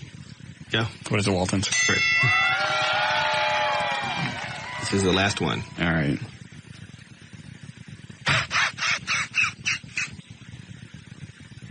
That's a who. That's a what? That's a name the person. Do it again. Oh. Dang it. I knew this. Is it that dog? Yeah. Oh. Was it Dick Dastardly's dog? Yes. Oh, Russ. Let's go. What is Muttley? Correct. I was playing for Ray, so let's see what it's got. All right. Because I won, yes? Yes. How many points did I have? You had 18. Yes. Dan What did Dan have? 8. How many did you have? Shut up. All right, he's won the Easter Vermont Teddy Bear from the Vermont Teddy Bear Company. It's not too late to send a bear for Easter. Log on to www.vermontteddybear.com. Also, a VertBiz t-shirt and 12 months web hosting from vertbiz.com. We'll be back with the Russ Martin Show.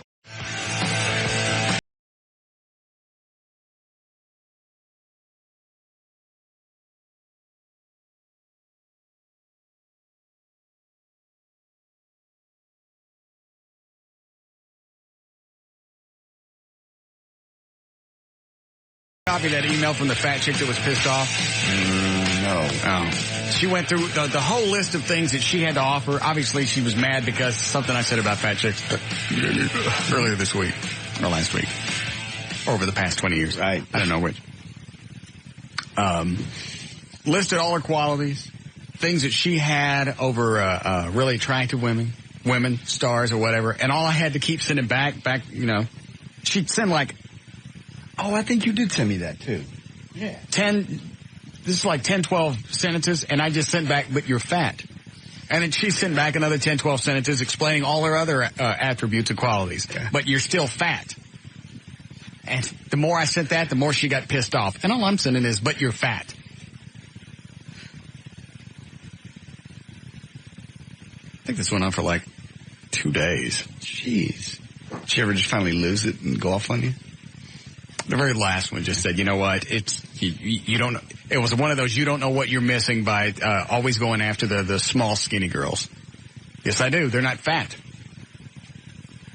Even in a drunken stupor, I have never screwed a fat woman. Nor I. I bet you have. I have not. You never did a fat chick? Not ever anybody that was even overweight. I can't. I told you I went home from Cowboys at one time with an ex who put on some pounds and... Is that the one with the big ass? Couldn't do it. Oh, I saw her. I'm not saying her name. Okay. She exploded from the waist down. She still looked normal from the waist up. How does that happen? I don't know.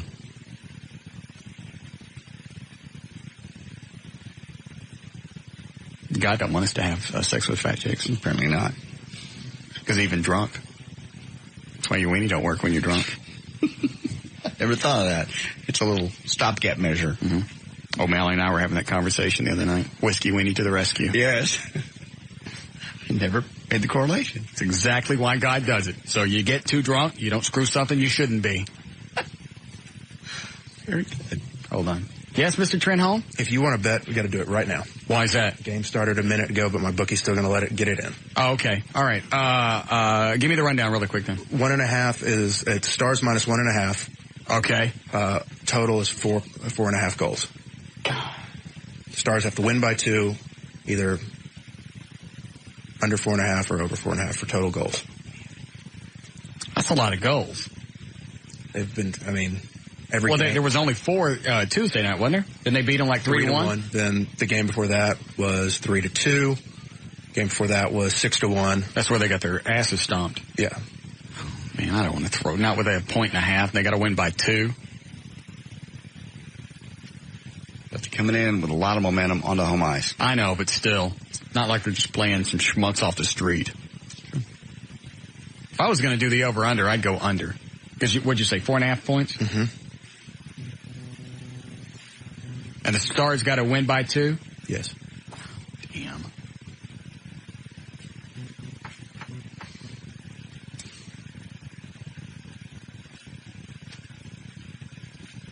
I don't know which way to go with this one. Because if you're going to because I don't see them scoring that many points. And if you go under, but the Stars got to win by 2, then I'm sure it's not going to be a wipeout. It's not the wipeout that I meant. No. They beat them pretty bad the other night. Tuesday night they beat them, but it was 3-1.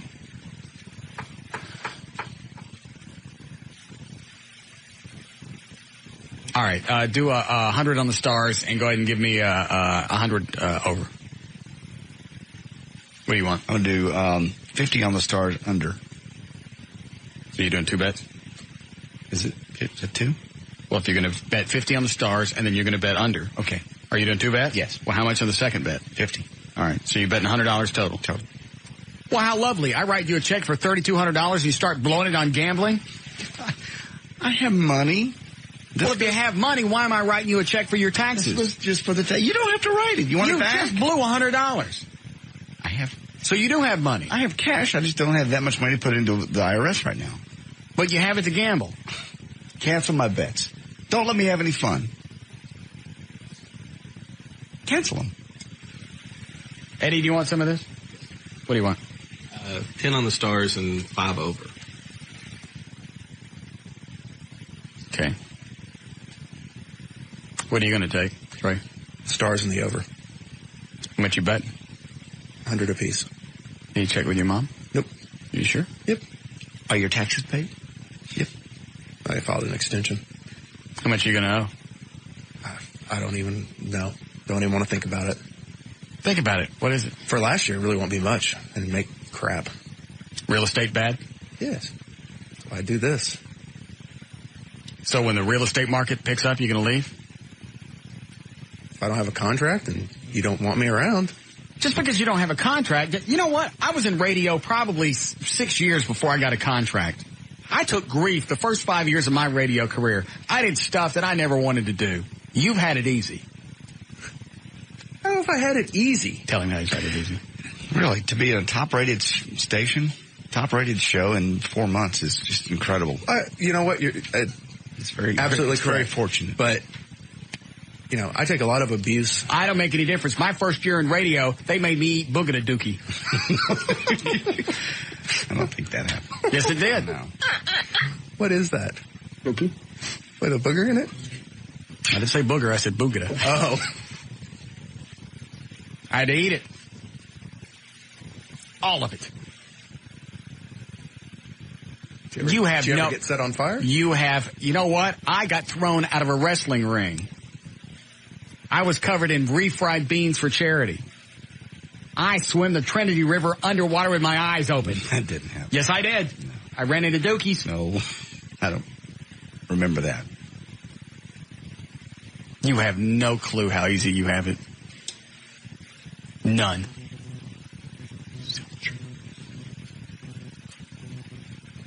Boogada.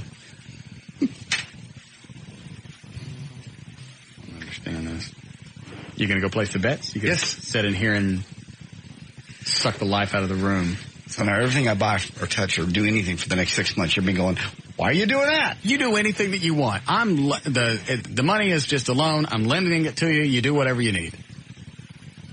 Okay. I can just hear it for the next 6 months. All I know is you needed money to pay your taxes, and I see you gambling $100 on the Dallas Stars. $100. Well, why didn't you only need $3,100 instead of $32 if you got the $100? I have money. I just don't have 37. I like the way you just throw cash around. Maybe you forgot about the days where we had to eat boogada dookie. I never had to eat boogada dookie. I did. Yeah, I know you didn't. So I did. It was hard. It was tough, and you didn't make any money, and you had jerk-wad bosses. I know that. I was there. Trey didn't have a clue. Look at all the stuff I've been through. First of all, it's only been 4 or 5 months. You got at least 5 years coming. Second of all, you're not even close. Working for GMs, program directors that are on coke, on the take. Mm-hmm. You don't know what mood they're going to come in because maybe they didn't get their tooth that day. Going out on appearances you don't want to go out on. Working 8-9 hours straight in a row. Yeah, overnights, weekends. Working holidays.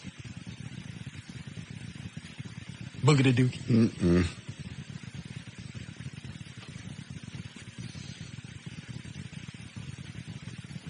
And he started at a decent salary. My first job, I was making $2.35 an hour.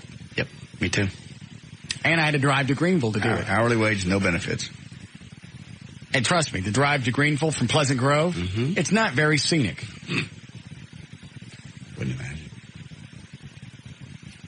If the highlight of the drive is Royce City, it ain't a lot of fun. No. And you had to go out there and play country music, if I remember correctly. I started with religious crap. Oh. I had to play religious programming at night, Sunday nights. That's my big shift, 6 to midnight. The first, 2.5 hours was religious programming. 20 minutes, I got to play music. The rest of the show, more snot. Then I moved to noon to 6 on Sundays. Got to play the Cowboy game. I've done that. And hoped the hell it would end early so you'd have a show. With the Royals, Kansas City Royals radio. And they'd go into extra innings. Make you crazy. And I'm not sure, but I think this was back in the early 80s when Q102 was carrying the Cowboy games. Mm-hmm.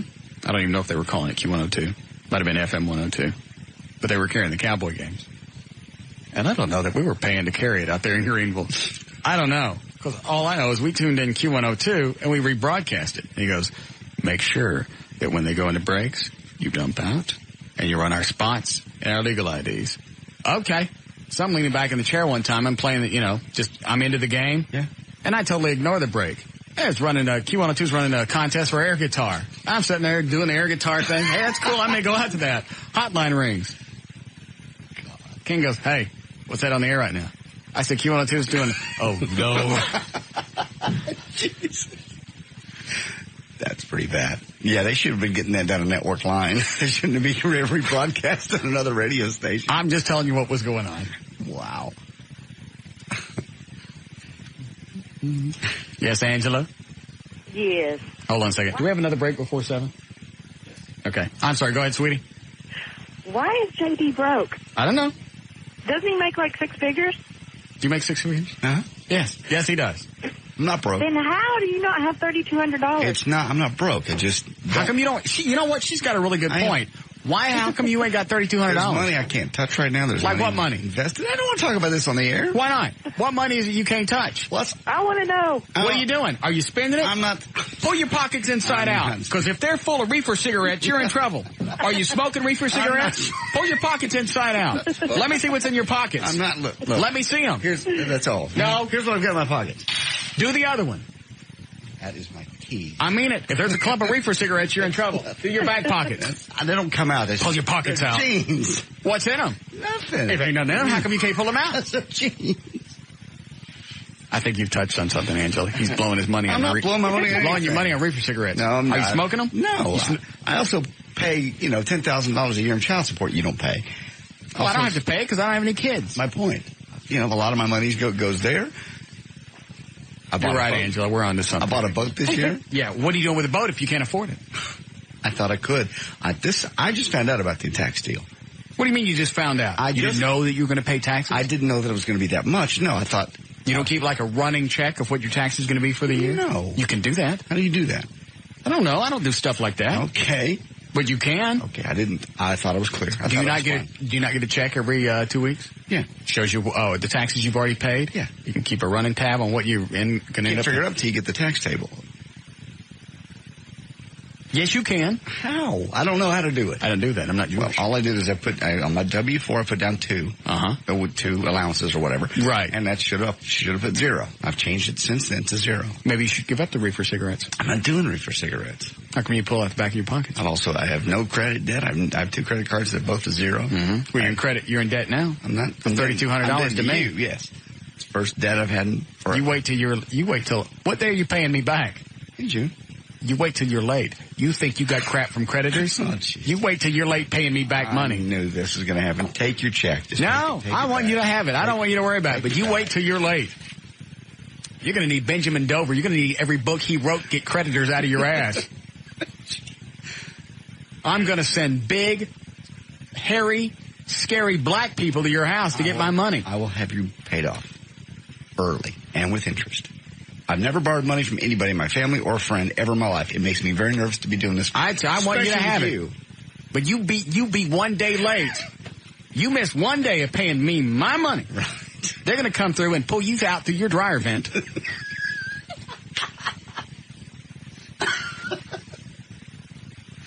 Damn.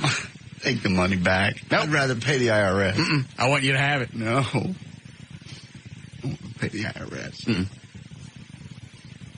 You say yes to one more break? Yes. All right. Be back.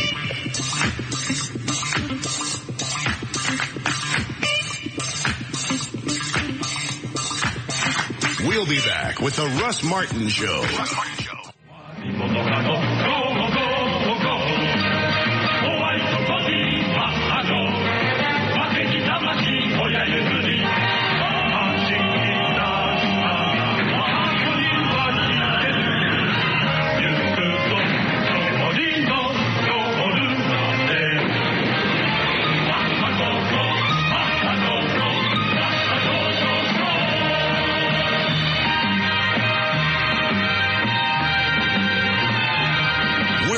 To the Russ Martin Show on Live 105.3, the talk that rocks Texas.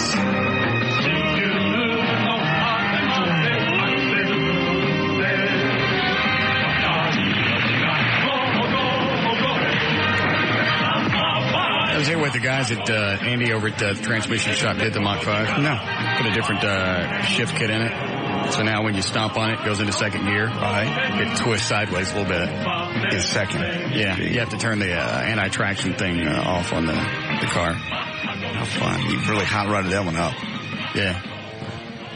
Which one's faster? Damn, that's a rough call.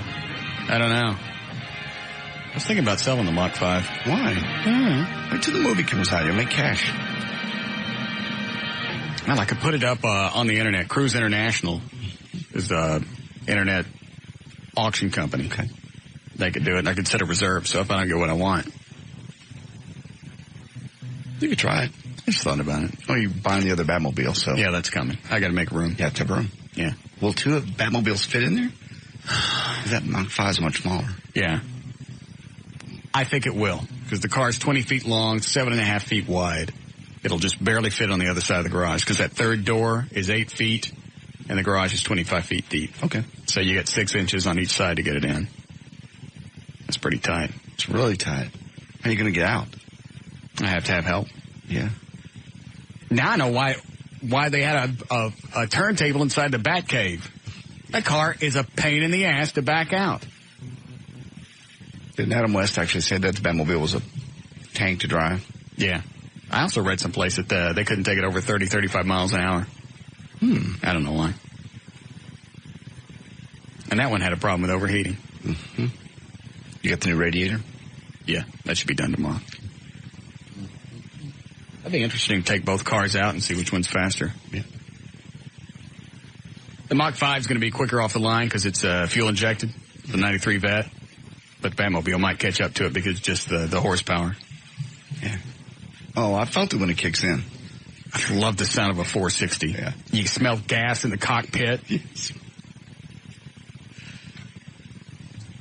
Hi, Russell. Hey, what's up? Yes, sir. Just let you know, Stars are up 1-0. Already? Already. But there's still 2 periods left, so you never know. How far into the game? How many minutes? 10 minutes left. Okay. 10 minutes in the first period? That's right. 3 periods? Yep. Okay. Thank you, Russell. All right. Well, that's a good sign. Mm-hmm. They got a lot of momentum coming in here. I didn't realize Hatcher was that integral to the team to where he missed the other day, and they just absolutely got their asses beat. Yep. All right. We got anything we need to get to before we go? Oh, not really. We have things we can do, but nothing important. We have emails to read. We have.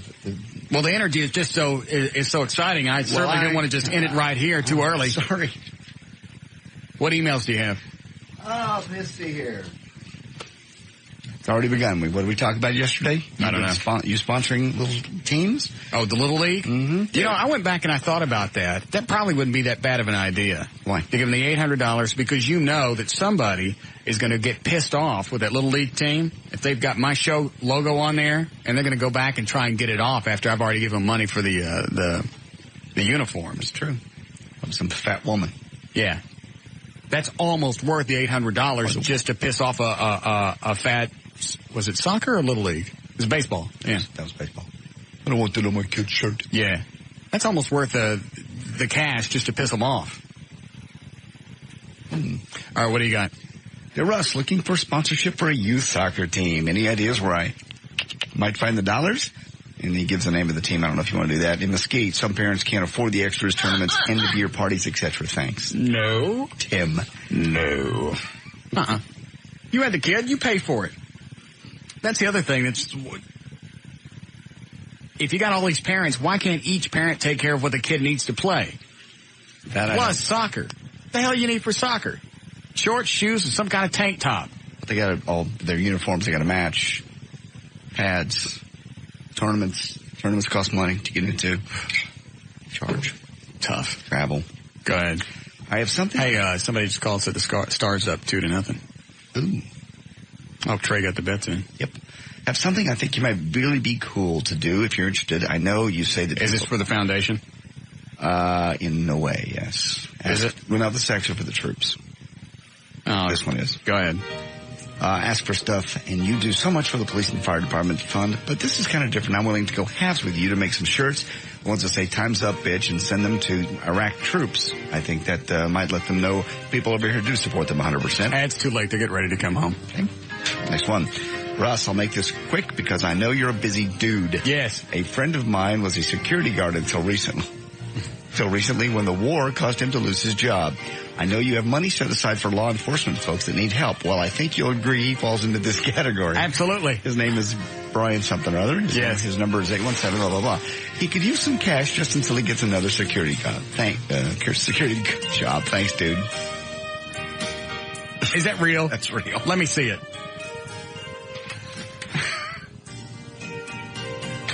You know what? That's very tempting, and I certainly want to support our men in off blue. Yes. But I may have to decline on that one. Okay. Dear Russ, I love the show, and I've listened for 10 years now. What are you making a face about? Well, with this show, you did Mornings at Eagle. How long ago? I've been on the air for 20 years. Okay, well, they could have been listening in the late 80s at Eagle. True. They don't necessarily mean when you were around. No. Not everything revolves around you and that head. I'm talking about you at the Eagle. So? Okay. They don't just say this show. I'm a huge fan and an animal lover, too. My dog recently ran away, and I was going to try to get one from Operation Kindness. Could you put in a good word for me to bypass some of the paperwork? I know you can pull strings. No, I don't pull any strings on adopting animals. Thanks, buddy. In fact, I don't think their restrictions are heavy enough. In fact, I was talking to Dover today. He was writing some story about dogs in a vet, and people would take them in. They give fake information just so the vet will work on the dog. Right. And Dover goes, I want to consult with you about this because I don't want to get my ass chewed like Steve Blow when he wrote the column at Operation Kindness. It's 7 o'clock. You save the rest of them for later. Okay. All right. They're dandy ones. The other ones? No, we'll get to them. All right. Go ahead. For more information about the Russ Martin Show, if you'd like to email us, for details on the Listeners Foundation, the Police and Firefighter Foundation, go to russmartin.com. To instant email us during the show, it's studio@russmartin.com. To see Trey and visit his website, go to pinknipples.net. Say it again. Pinknipples.net. I think you almost said something else. It did. It sounded like you were about to say pink. No, were you? No. Pinknipples.net. No, you were about to say pink. Better yet, go to TreyTrenholm.com. That would be funny to see. Yeah. Technically, that's what I am. Yes. Eddie on the World Wide Web, it's EddieBoyd.com. I'm at JohnDavidRyan.com. That would be a cool website. I wonder if that's available. I don't know. Why would anybody register that? Because it's funny. Yes. Let's see. To make a donation or... And it's almost Easter. All right. Stop. Donation or adopt a pet. With no strings pulled, go to OperationKindness.org or call them 972-418-PAUSE. God dang. Nobody gets what I'm talking about. The official site for the Talk That Rocks is live1053.com. All right. See you guys Monday. See ya. Tomorrow. Tomorrow. Yeah. I gotta go.